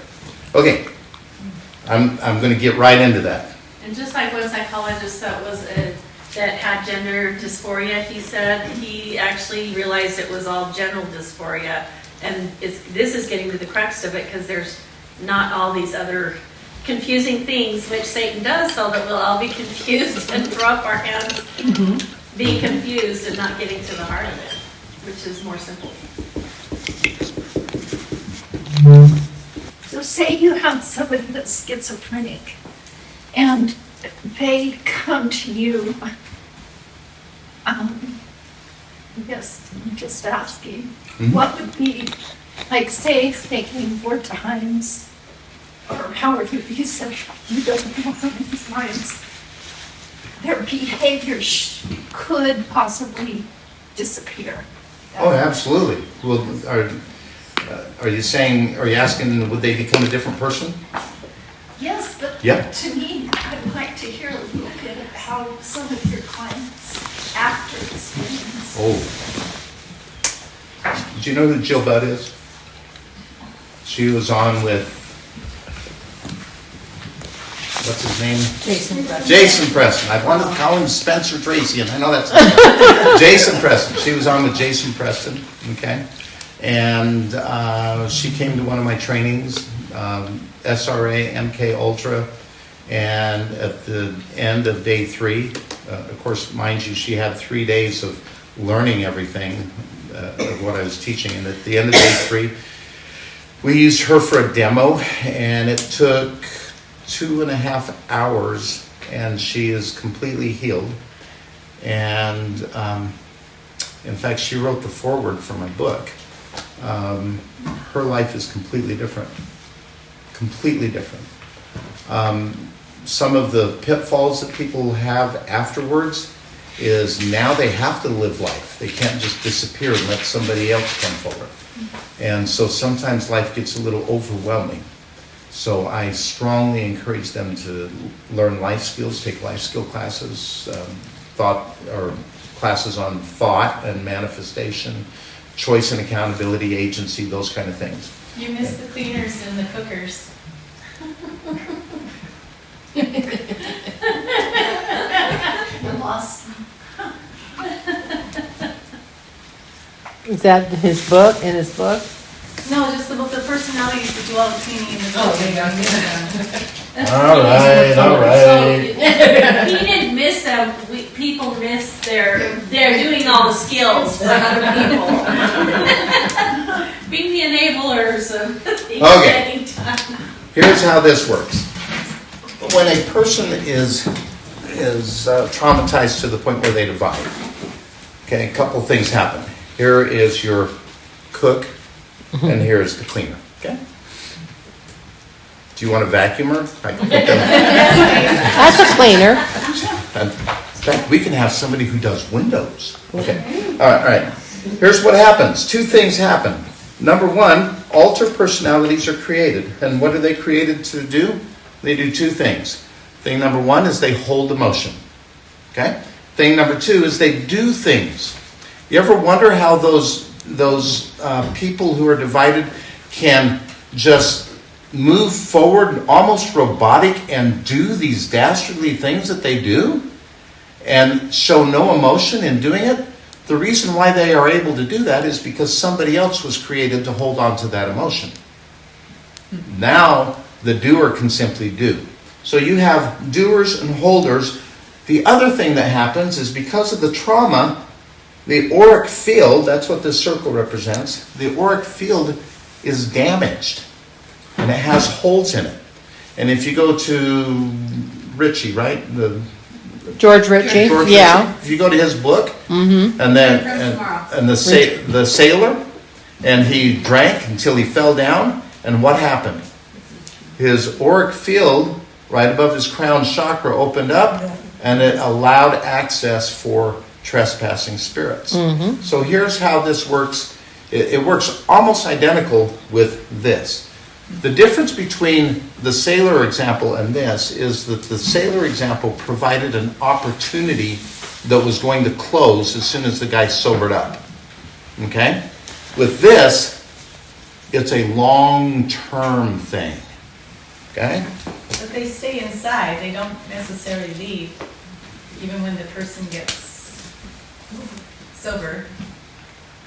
They can. They can. What causes them to... Oh my gosh, that's a 45-minute explanation. But what causes them to leave is because the person makes correct choices and brings more light into their system. And they're forced out? And they're forced out. They can no longer abide. The only reason why a negative entity can enter into the system in the first place is if there's a hole in the auric field. Right, so with the example of the guy that drunk, was drunk, and then he had this Sarge guy take over for 12 years. I mean, how did you know that's not, how could you know that that's not a possession rather than I asked. a multiple personality? I asked. I know that sounds very simple, but it is that simple. Here's how you do it. I'm gonna pick on you a little bit. She has an altar come, or somebody comes forward. This is the question. Were you born in this body? The answer is either yes, okay, you're an alter personality. No, then you're a trespasser. It's that simple. And I have never, ever, and I must be in the thousands now of inquiries, and I have never, not one single time, had them lie to me. And you want the doctrinal, scriptural evidence to back that up? I can't give it to you. I just do what I'm told. Something called courts in heaven. There has to be some basis of truth. I'll go with that, sure. But it is that simple. Now, Gary was my client, and he was the one wanting to remove some negative emotion. Sarge was his protector personality that was dormant because of what he experienced. And did Gary have other personalities? Oh yeah, he had a slew of them that did all kinds of things. But Sarge was the most dramatic because he had been gone for 12 years, and when he came forward, he couldn't say 4 words without 3 of them being profanity. Okay, and he accused me of either. As he put it, I was either debriefing him from a mission or I was preparing him for a mission, psychoanalyzing him to see if he would make the mission. And after 3 hours, and I was frustrated, I had no idea, because I had to get Gary back, and Sarge let me know straight out, you know what, if what you're saying is true and there's another guy in my head, well then all I have to do is just stay here. And I said, yeah, go ahead. And I threw him his keys. And said, by the way, you know which truck's yours out there? I figured it out. Great. You know where you live? Oh, you're not back east anymore. You're in Phoenix, Arizona. Oh. And do you type? No, I don't blankety type. Oh, well, Gary does, and he's got to go to work tomorrow. Do you know where you work? Oh. I was still frustrated, and so I stuck my hands in my pocket, and the Lord gave me the answer right there in my pocket. I had 3 shiny copper pennies. And I pulled them out and I looked at them and I immediately had a burst of inspiration. And I reached down and I grabbed his hand. That was a risk because he could have beat me up. And I grabbed his hand, I rolled it over, and I said, Sarge, as I slapped those 3 pennies in his hand, I said, I hate to tell you this, but you're just not that important. He looked at me. I said, you're not that big of a deal. Do you really think that the federal government of the United States of America would print 3 pennies with today's date on it just to convince you that what I'm saying is true? You really think that the federal government would do that? I slapped it in his hands and I said, either what I'm saying is true and you've been gone for 12 years, or this has got to be one hell of a hoax. And he looked at those pennies and he looked at me and then he said, so what you're saying is I got a guy in my head. And I said, yeah. Or more to the point, the head is shared by both of you and I just woke you up. Okay, that's how that one went. And then once Sarge and Gary met, and there's techniques that you can do to meet them up. But once he met, all of a sudden Sarge, I got a call a couple days later. Gary called me up and says, you got to talk to this guy. He's killing me. I said, what's going on, Gary? He says, well, first of all, when I came home, the very first thing he did was he came out and he got control, I guess, and he dumped all my booze down the drain. And I said, really?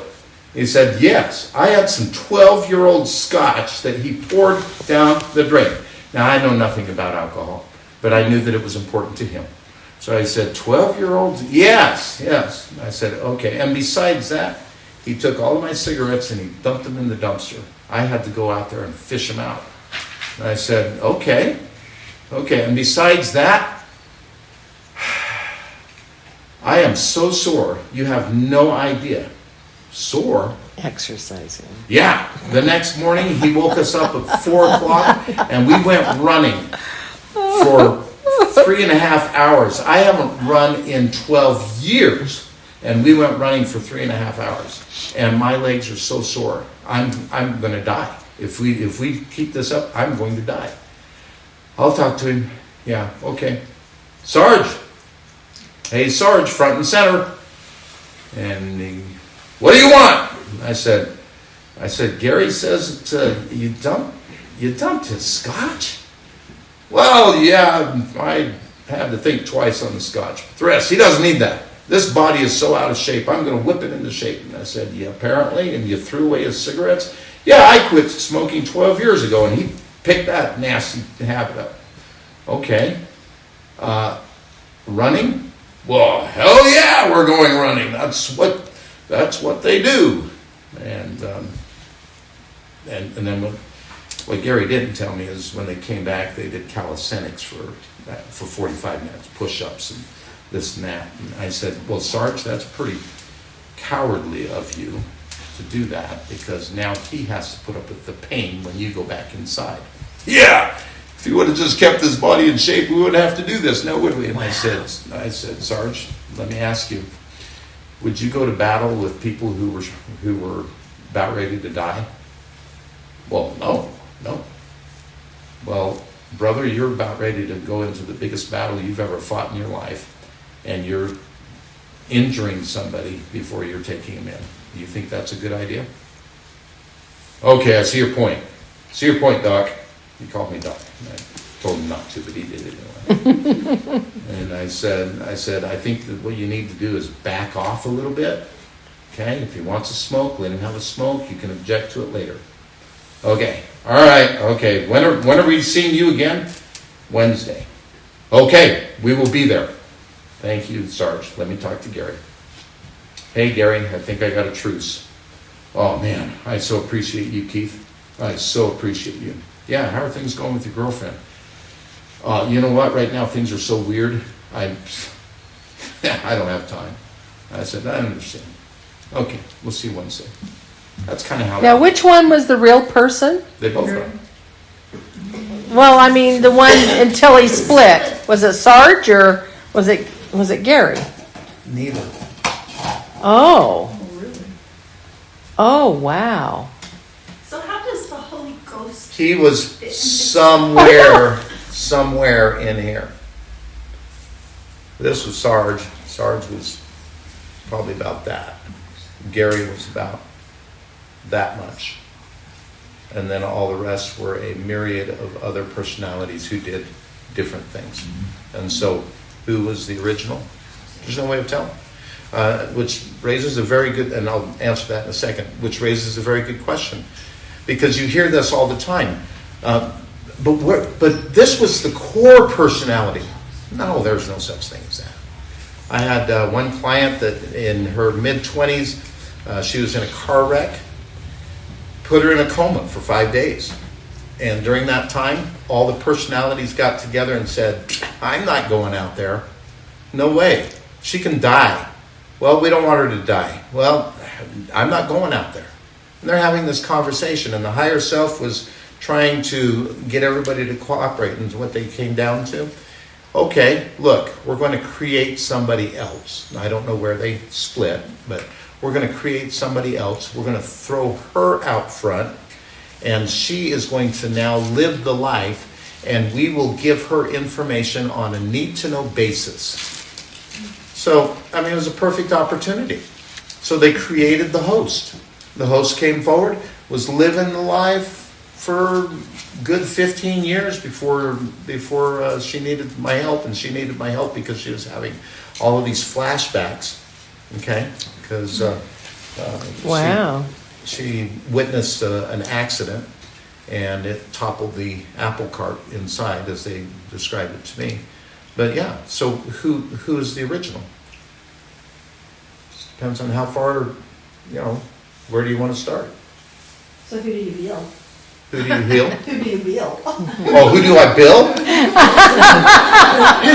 Which one's gonna pay? You know what? If I only had a nickel for every personality I put together, I'd be a wealthy man. I am a wealthy man, but not financially. Okay, here's how this works. This is for the nice lady in the back.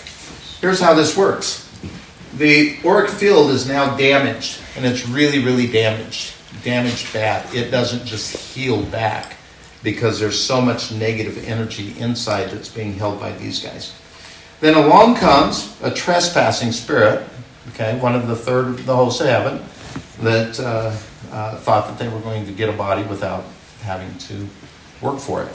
So what happens is this one will come to this personality and say, hey, you look a lot like me. We should be friends. And they strike up a friendship, okay? Then he says, hey, mind if I come in? Sure, no problem. They come on in, okay? Now, what you have is this going on. I should have probably used a different color for my cleaners and dishwasher. Just go ahead and shut it. So now you got this going on. You have them commingling. You have them associating with each other. Okay? Then, to up the ante, here's how cult B works. Okay? Does anybody have a monopoly on imagination? No. I'd like to think so. Nobody does. So, I'll put at least one of these guys in here.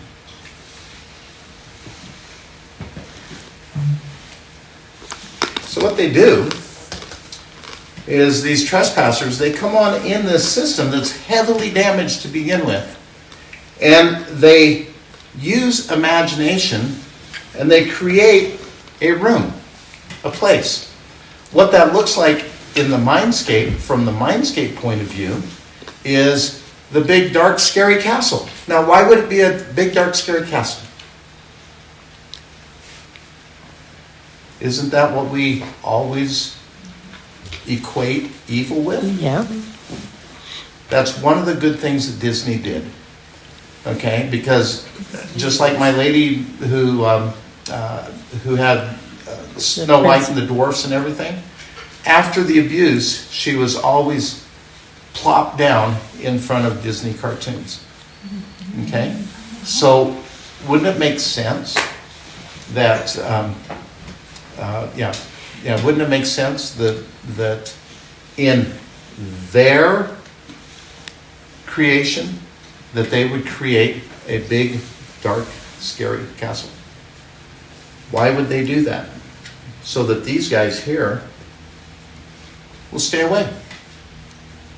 The reason why they want that is because the closer they get to the body, the more opportunities they have to feel a physical experience. Now, just on that alone, you would say, okay, I can see their point. There's damage here. They want physical experience. That's not so bad. Not so bad. But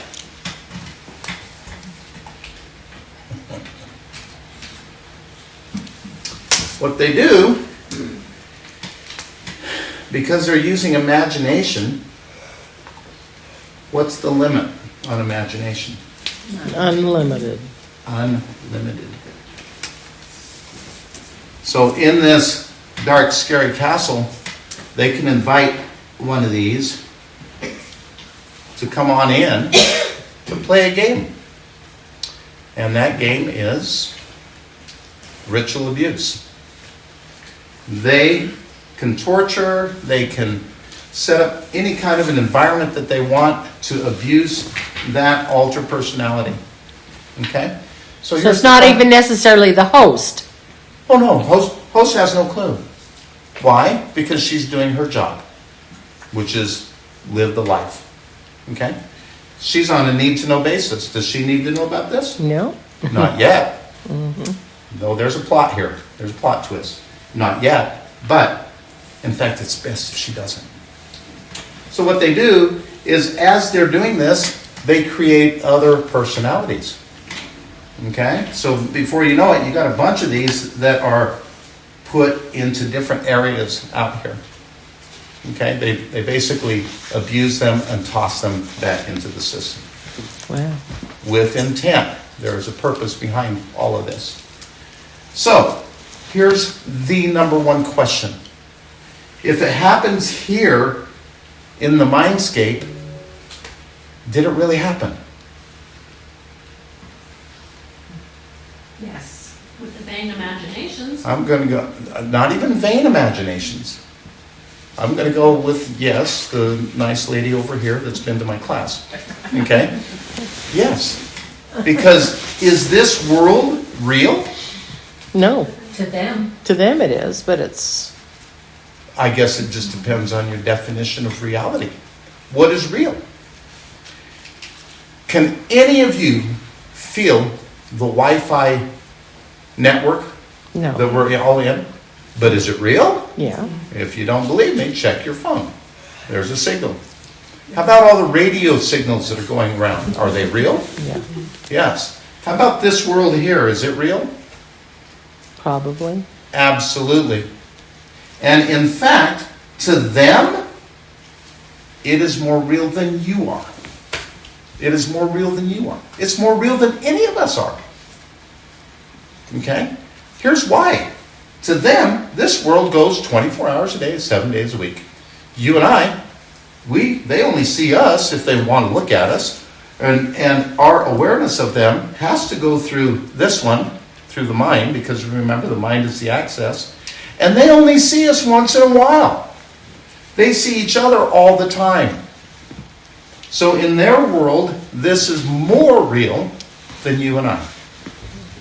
Okay, that is a very important distinction to make. Go ahead.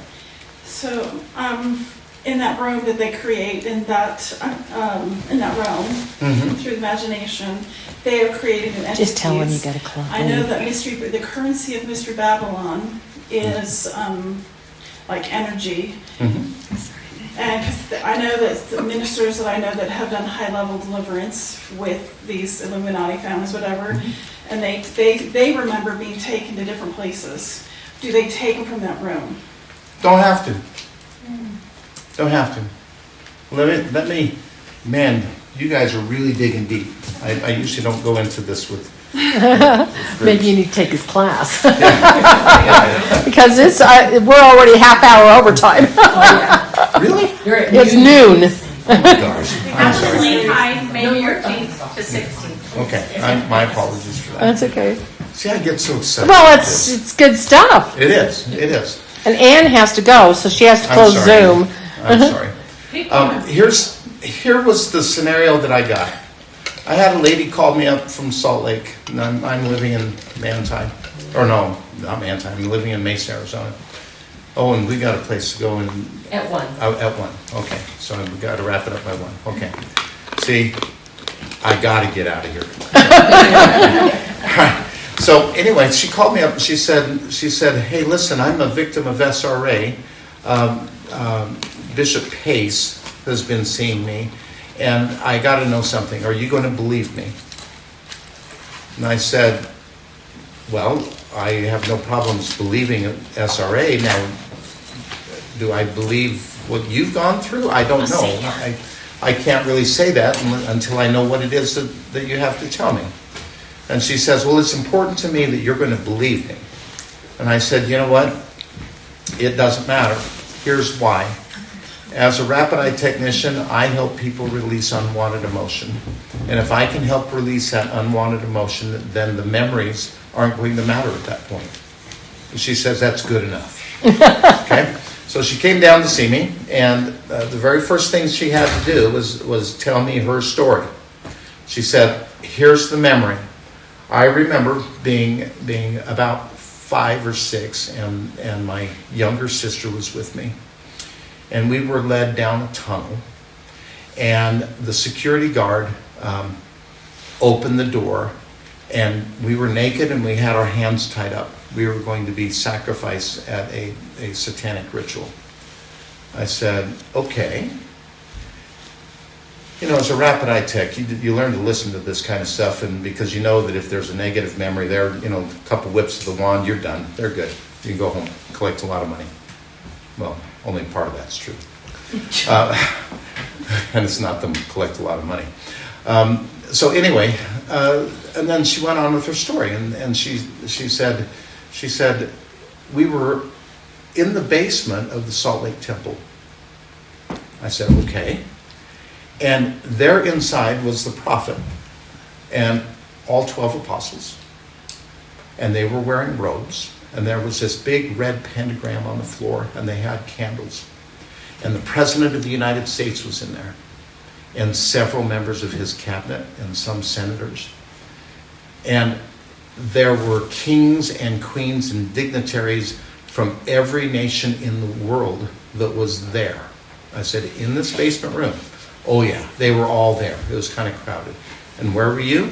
We were just kind of in the hall there. Okay.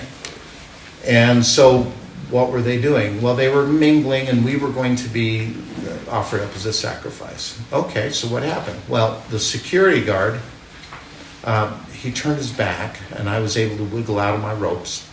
And I untied my sister, and we snuck behind him, and we went out the door.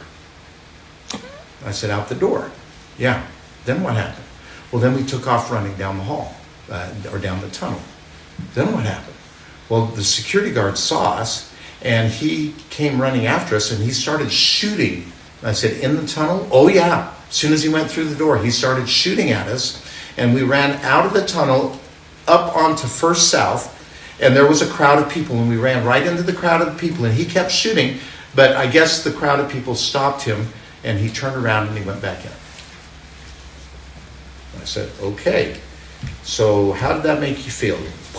Let's process it. We had a good session, processed all the energy. She felt so much better. I didn't question the memory, and she went home. And when she left my office, I sat down and I said, okay, wait a minute. And I had recently heard an expression, that dog don't hunt. And I thought, that dog don't hunt. There's something wrong there with that story. Well, yeah. I mean, where do you want to begin? Mm-hmm. And then, and so all of these things that were wrong with the logistics of that story, and then, first of all, you know what it's like to get the 12 apostles and the prophet somewhere and it go unnoticed. It just doesn't happen. And then you want to get the President of the United States there. And then all of these other people, and nobody notices this? They don't shut down the Salt Lake airport? Okay? And all of this is going on. And I'm thinking, there's just something wrong here.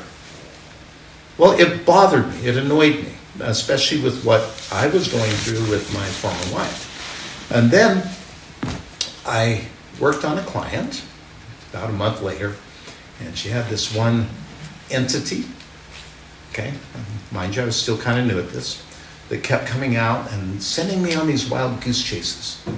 Okay, finally she came out, and her name was Mary. I distinctly remember that. And I said, Mary, were you born in this body? And she got this big grin on her face, and she says, nope, took you long enough. Ah, Mary. Okay. And then she told me, there's somebody here who wants to talk to you. And I'm thinking to myself, yeah, I Could you bet say that again? there's somebody here that wants to talk to you. Okay. And I'm thinking to myself, yeah, I bet there is. And so I said, let them come forward. And out came this arrogant, narcissistic, belittling, evil spirit. First thing he did was he came on out and he said, so there you are. And I said, yeah, I am. He said, she thinks her family is so evil. It's hilarious. And you can't do anything about it. And prior to that, I had got my mice together and the cheese. And I'm not going to tell you how to do that. You got to pay lots of money and come to the training for that. Okay. Just suffice it to say they did their job. But in the meantime, you know how all the bad guys always monologue? This guy was monologuing. He came on out, and to make this much story to hear, he explained to me how they do it. This is what he explained. He explained to me that they come on in, they create a space, they do all of this, okay? And then he said some interesting things. He said, then we set it up so that when she turns about 40, say, why 40? Well, she's married, she's got kids, and she's got family pressures. And besides that, if she's going to make it in that relationship, by the time she's 40, they're going to make it. And this is the time that we set the bomb off. And I said, okay, what? She gets a flashback, or she has a dream, or she has a memory of something that happened to her. And then she has more, and then she'll go to a therapist, and the therapist will confirm that, oh, you're a victim of satanic ritual abuse. Well, she was. She in was. this weird realm. And then I said, and it never happens out here. And he says, oh, no, we don't do it that way anymore. I said, but you used to. And he says, yeah. And I'm paraphrasing, I'm condensing. The reason why they don't do it that way anymore is because, as silly as it sounds, it's hard to get rid of a body nowadays. You know, back in the early 1800s, you could lose a body out in the woods, and the animals would take care of it, and all your evidence is gone. Now, if they are discovered, guess what? People go to jail. There's an investigation. All of this stuff happens, and they lose a stronghold. They would rather have it all happen here, because, as I pointed out, in the amount of time it takes you to do it the old-fashioned way, you could do it, 30 times? He laughed. He says 50 times. No, 50 times 50. No, 50 times that. I did the math in Hawaii. I forget it. It's like 125,000 times. So when they do this, it's even more damaging to this person. Because number one, it doesn't go off until they're in their 40s. When it comes out, guess who gets blamed? Dad. Dad's always blamed. Or the Get- prophet, or. I was getting there. Guess who else? The state president, or former bishop, or the prophet, or the apostles. All of those people get the blame. And he was laughing. I mean, he was laughing hysterically. If he had a butt, he'd be laughing it off. And he said, we do it this way on purpose. The old-fashioned way, yeah, we just destroyed one life, okay? And we didn't really destroy the relationship between parent and daughter because that was destroyed to begin with. This way, now all of a sudden, she is at odds with her husband. And she is also at odds with the kids because when she comes out and says something, she's got a couple kids out and married and she's still got a couple at home usually. And then they're divided. And then she's also blamed a bunch of innocent people. And what do as a society?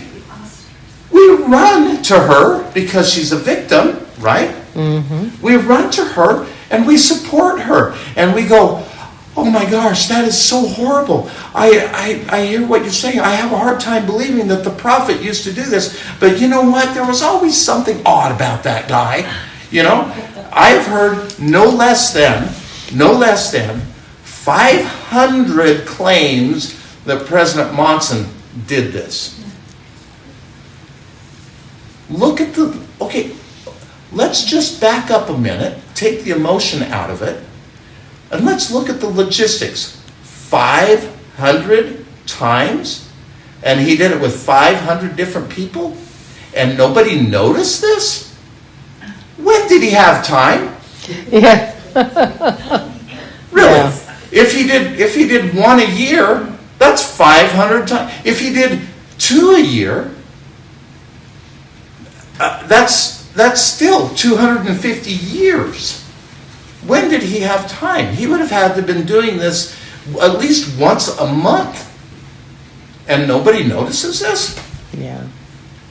Okay, the whole idea of it happening out here in our world makes no sense.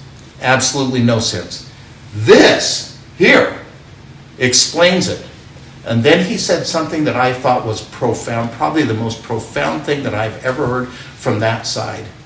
Because I said, so why do you guys care if you step it up? He said, because we don't have much time. We're in the last days. He's coming back. He hated the name Jesus. He's coming back. And we need to do as much damage as we possibly can. I said, you guys are pretty ingenious on how you do this. He goes, oh yeah, we've been working at this for a long time. President Nelson said that the adversaries quadrupled his efforts. Yep. I would say that's the only time that I would disagree with him. I would say they've increased it 50 times. Okay? I would just say this, they've been working on it. I think they started a lot of this with the Nazi experiments. Oh yeah, absolutely. Absolutely. Because another thing that he told me, they don't have to do all that abuse. All they have to do is find somebody who has a crack in their auric field as an infant. If they find somebody who has a crack in their auric field, they know that that person is probably going to be abused again and again and again. And remember, they're on the outside looking in. They can see us. We can't see them. So they know when this abuse happens, and when the crack is wide enough to where they can come in and say, hi, how you doing? Let's be friends. Now all of a sudden they've got a foothold. They can create this. And why can they create that? Because they're using imagination. We don't have a monopoly on that. They call it a stronghold, so that basically the stronghold they talk about in the scriptures. Yeah. They come right on in here. Right on in here. Wow. So how do you heal it? Who was it you were talking to? So it's a girl? Well, the first one was a lady that was explaining all this so stuff. that explained what happened to her. At the temple. It was one of these guys. And so, but you're still talking to her, but you're talking... Yeah, through her. Okay. Through her. He talked to a demonic. Yeah, you could say she was possessed. Yes. She was possessed Literally. and talked to a demonic soul. He came on out and he was using her body. And we were having a conversation just like you and me right now. He was the strong man? Strongman? Yeah, well, That's- he said he was in charge. Okay, then he would be the strong man that. Yeah, and given his attitude and his arrogance, he kept telling me there's not a damn thing I can do about it. And he used other colorful language, but that's as far as I go. But he basically said, there's nothing you can do about it. I don't mind telling you, because you're not going to do anything anyway. And he was right. I didn't do a thing. My mice did. That was a different story. Okay, back to the point, how do we heal it? How do you heal it? It's really not that hard. Does he talk out loud to you or in your mind? No, talk right just like you and I are talking. Okay? Here's what you do. Most people, when they find out that this is what's going on, they jump on it. And what's the first thing they want to do? They want to cast out all the evil spirits, right? Okay, so let's cast this one out. In fact, let's use the priesthood. Cast him out. Boom, he goes out. Okay? All he has to do is come right back in, because you have done nothing to heal this environment.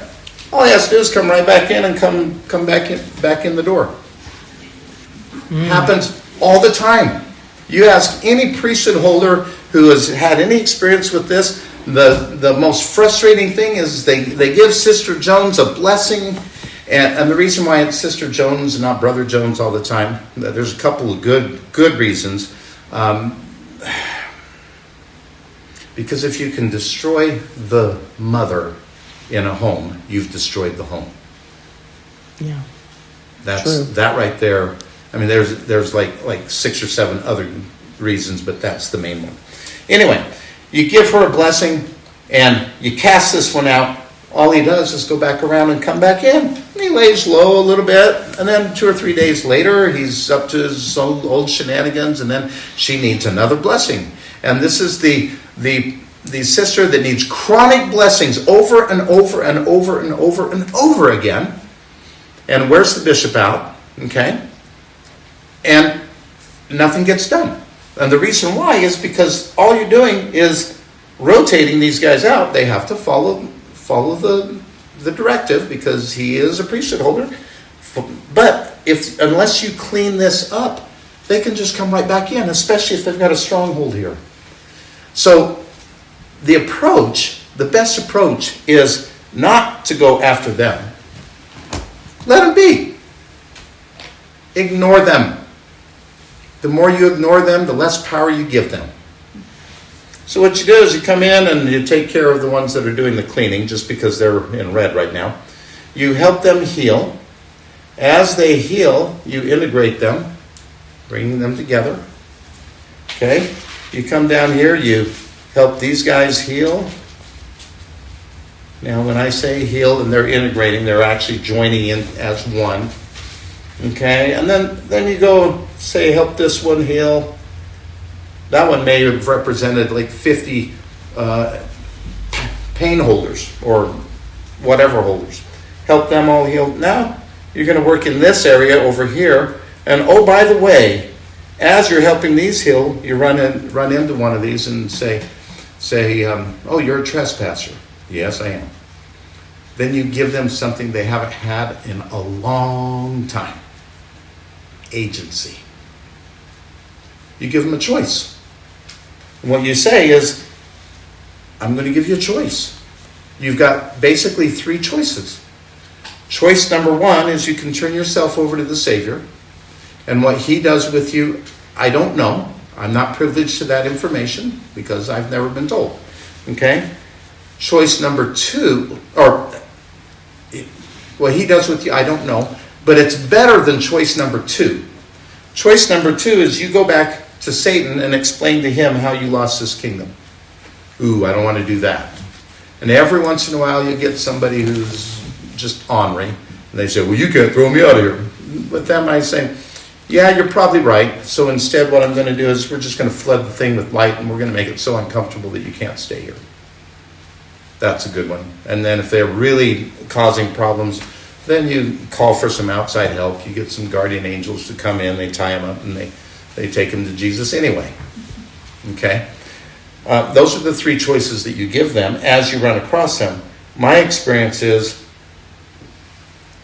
80% of the time they turn themselves over to the Savior. And when they do, You know, that whole list, that whole legal pad list of all of the tokens, the beacons, the curses, the hexes, and all these things that you have to get just right. You don't have to do any of that, because you tell them, you know what would be a good idea? Is if you were to take all of that stuff out and turn it over to the Savior as a token of goodwill and see if that helps you.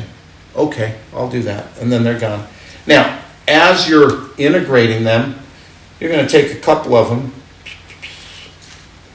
You're going to turn them into light workers right there. Okay? You've already, I mentioned earlier how you get, in an SRA system, you teach some how to heal all of the others. Well, that's how you do it. You turn them into light workers. And then you just have them on reserve. And then when it's time, you come knocking on the door of the big dark castle. And you'll run into one of these guys. And usually by that time when they come out, this whole area is not only flooded with light, but it's flooded with so much light that the auric field is doing this. Okay. It may have a few holes, and there might be some patch jobs along the way. Because the very last thing that we do is we reboot the whole auric field. Remember I told you it starts out psychoanalyzing, talk therapy, and at the end we're doing energy work. Oh my gosh, we do chakras and rebooting everything, and it's a lot of fun. But what happens is you got these guys on reserve. You go knock on the door. When they come out, were you born in this body? No. Then you're trespassing. I'll give you something you haven't had in a long time. You get 3 choices. Take your choice.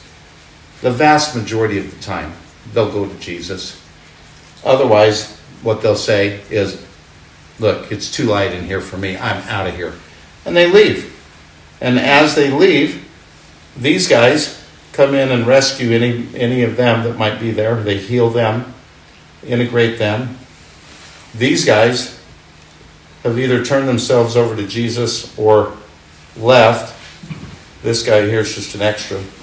He's just watching. And then the mice have taken care of this.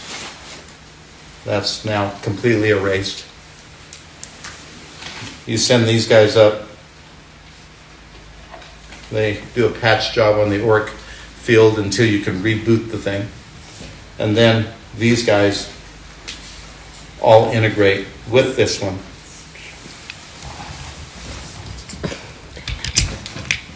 And now the person is 100% whole. 100%. Now, how often does this work? Oh, I don't know, about 90% of the time. And what about the lady at the temple? Did you heal her? The lady at the You temple. said in the basement of the temple? Oh, no. After that one session, she came back up to Salt Lake, so I don't know where she is. Oh, okay. She would be in her 90s right now, though. Oh. Okay. But yeah, if I would have known then what I know now, You could have healed her I then. would have taken care of it, no problem. No problem at all.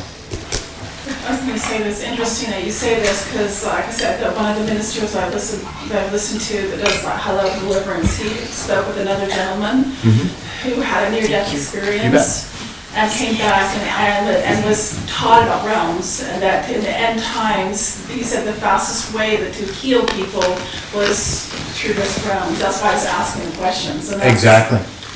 I agree with them.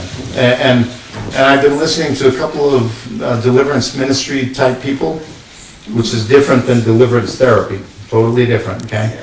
And they've got portions of this, but none of them can tell you how to heal the whole. And I know how to do that. And I'd love to sit down and talk with them. I really would. Because we can certainly help a lot of people. No, definitely. I think I sit down and all of you one for you to talk to. How much is your book? Oh, $15. Okay. Do you do Venmo? No, Venmo doesn't like us. Oh. Okay. $1,000. It's $1,000. It's 3 days, and we buckle in. Let's see. We have. Sandy just left. On our website, that's where the trainings are. The next one's in Boise in 2 weeks, 3 weeks, something like that. Stepbehindthecurtain.com. Okay. We have one in Lehigh coming up. And we've got another one in St. George, another one in Pine, Arizona, one in Holland. You want to go to the Netherlands? I'll show you around afterwards. Okay, and then after that we got another one in Hawaii. Wow. And the one in Hawaii is promising to be a huge one because the Hawaiians and the Australians are working together. Apparently it's a lot cheaper to fly from Australia to Hawaii than it is from Hawaii to here and from Australia to here. Wow. So, and then we have a really sharp person that was at the training this past week. And she's an Aussie, she's Australian, right? And she, with the accent. And, Love it. And she was blown away and excited. And she said, would it be okay if my mother and a few of my friends, how many? Oh, I can think of at least 7. If we attended the next training in Hawaii, or would we have to wait until we can put one together for you to come to Australia? And I said, you put one together for Australia, that would be great. I'll fly, I'll come. But What part? Sydney. She's Oh, just Sydney, outside okay. Sydney. I've been to Brisbane, but Brisbane. yeah, wonderful. I thought she was coming from New Zealand. She said, oh, no. I'm Australian, mate. So anyway, yeah. So You'll we've love got it. the Aussies and the Hawaiians collaborating. Sweet. Apparently they jump back and forth a lot. I did not know that. That's awesome. So anyway, I just have, Sure. did you ever answer about the Holy Ghost? Oh, yeah. the Holy Ghost. Okay. To get in here, to get through an auric field, you have to be a higher vibration than the person inside. That's how your auric field protects you. So anything like inspiration that comes in, the Holy Ghost can come right on in through your auric field and come right to you because he is on a very high vibration. Negative spirits, once your auric field is strong, negative spirits can't come because they are of a lower vibration. Now, if you live your life in such a way to where you lower your vibrational rate, you can lower it to the point where you have got weak spots here and there, and they can come in. Obviously, the Holy Ghost can come in through a weak spot, but he doesn't have to. He can come straight through your auric field. And when you have alter personalities, he can come and minister to those individually as well as a whole.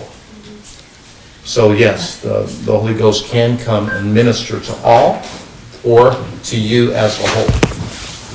So I have a question. Sure. If you say you have somebody come to you to get worked on, do you allow the other person that brings them to come to? How does that work? Oh, do I help them too? Well, no. Like you Sometimes if they're just said switching. that- Say the person you bring someone to you. Mhm. Do you allow the person who brings the someone? Oh, to sit in? Yeah. Oh, it's totally dependent upon the person I'm working with. Yeah, I don't mind. I mean, at the training in Hawaii, I had, let's see, 1, 2, 3, 4, 5 people that were switching. They didn't realize that they had multiple personalities, and halfway through day 1, 5 of them were, and they were hard switches, not co-conscious sometimes. One guy had a very hard time staying focused, and so I just invited his entire system to pay attention, and then he would, every once in a while, he'd say, Keith, this is Tupu. I have a question. Hey, Tupu. Keith, this is Johnny. Hey, Johnny. Yeah. Hey, listen, the guys back here, they want me to ask you this. Oh, that's fun. It's a blast, you know. And by the way, Tupu is now completely integrated, completely healed. So is his wife. So are a couple of others. Because you would think that I go to Hawaii for a little rest and relaxation. No, I worked on everybody there. And we did manage one full day and then an evening at the Polynesian Cultural Center.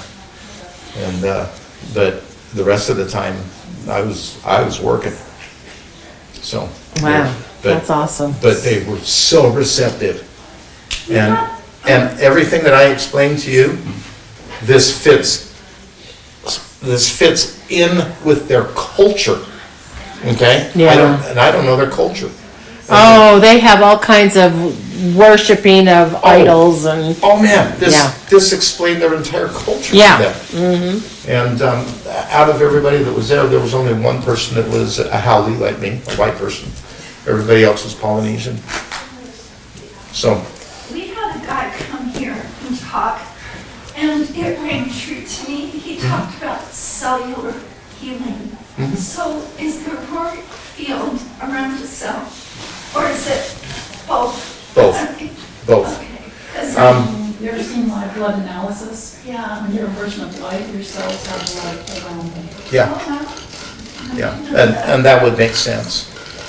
See, this is a two-dimensional drawing, but, and to say it's three-dimensional, it's actually more than that. It's multi-dimensional, because it not only surrounds each cell, it permeates within each cell. That's why whenever you think or you eat wrong or you do other things to lower your vibration rate, it damages all of this. And it's not like your auric field is going, oh, I'm taking a hit. No, it just gets weaker. It gets weaker until there are areas that actually collapse. That's why when a person is dying, if you get close to them, you can feel where their auric field, I mean, it's stronger, but instead of being out here, it's now collecting right around them, and then it eventually fades when they die. So did that answer your question? Yeah, that's awesome. Yeah, the whole thing? Thank you so much. Okay. Thank you. Thank you. And Appreciate it. I apologize it took me so long, but you know what? I had no idea we were going this. That's because it was good stuff. We were ingrained.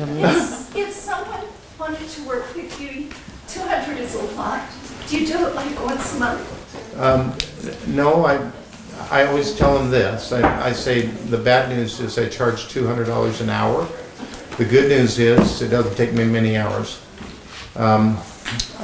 I would much rather refer you to somebody who's taken my training. Simply because, today Sandy and I have like 4 hours free. All day tomorrow I'm booked, all day Friday I'm booked, and all day Saturday I'm booked. And Sundays, man, I could work all day Sunday if I allowed it, and I don't.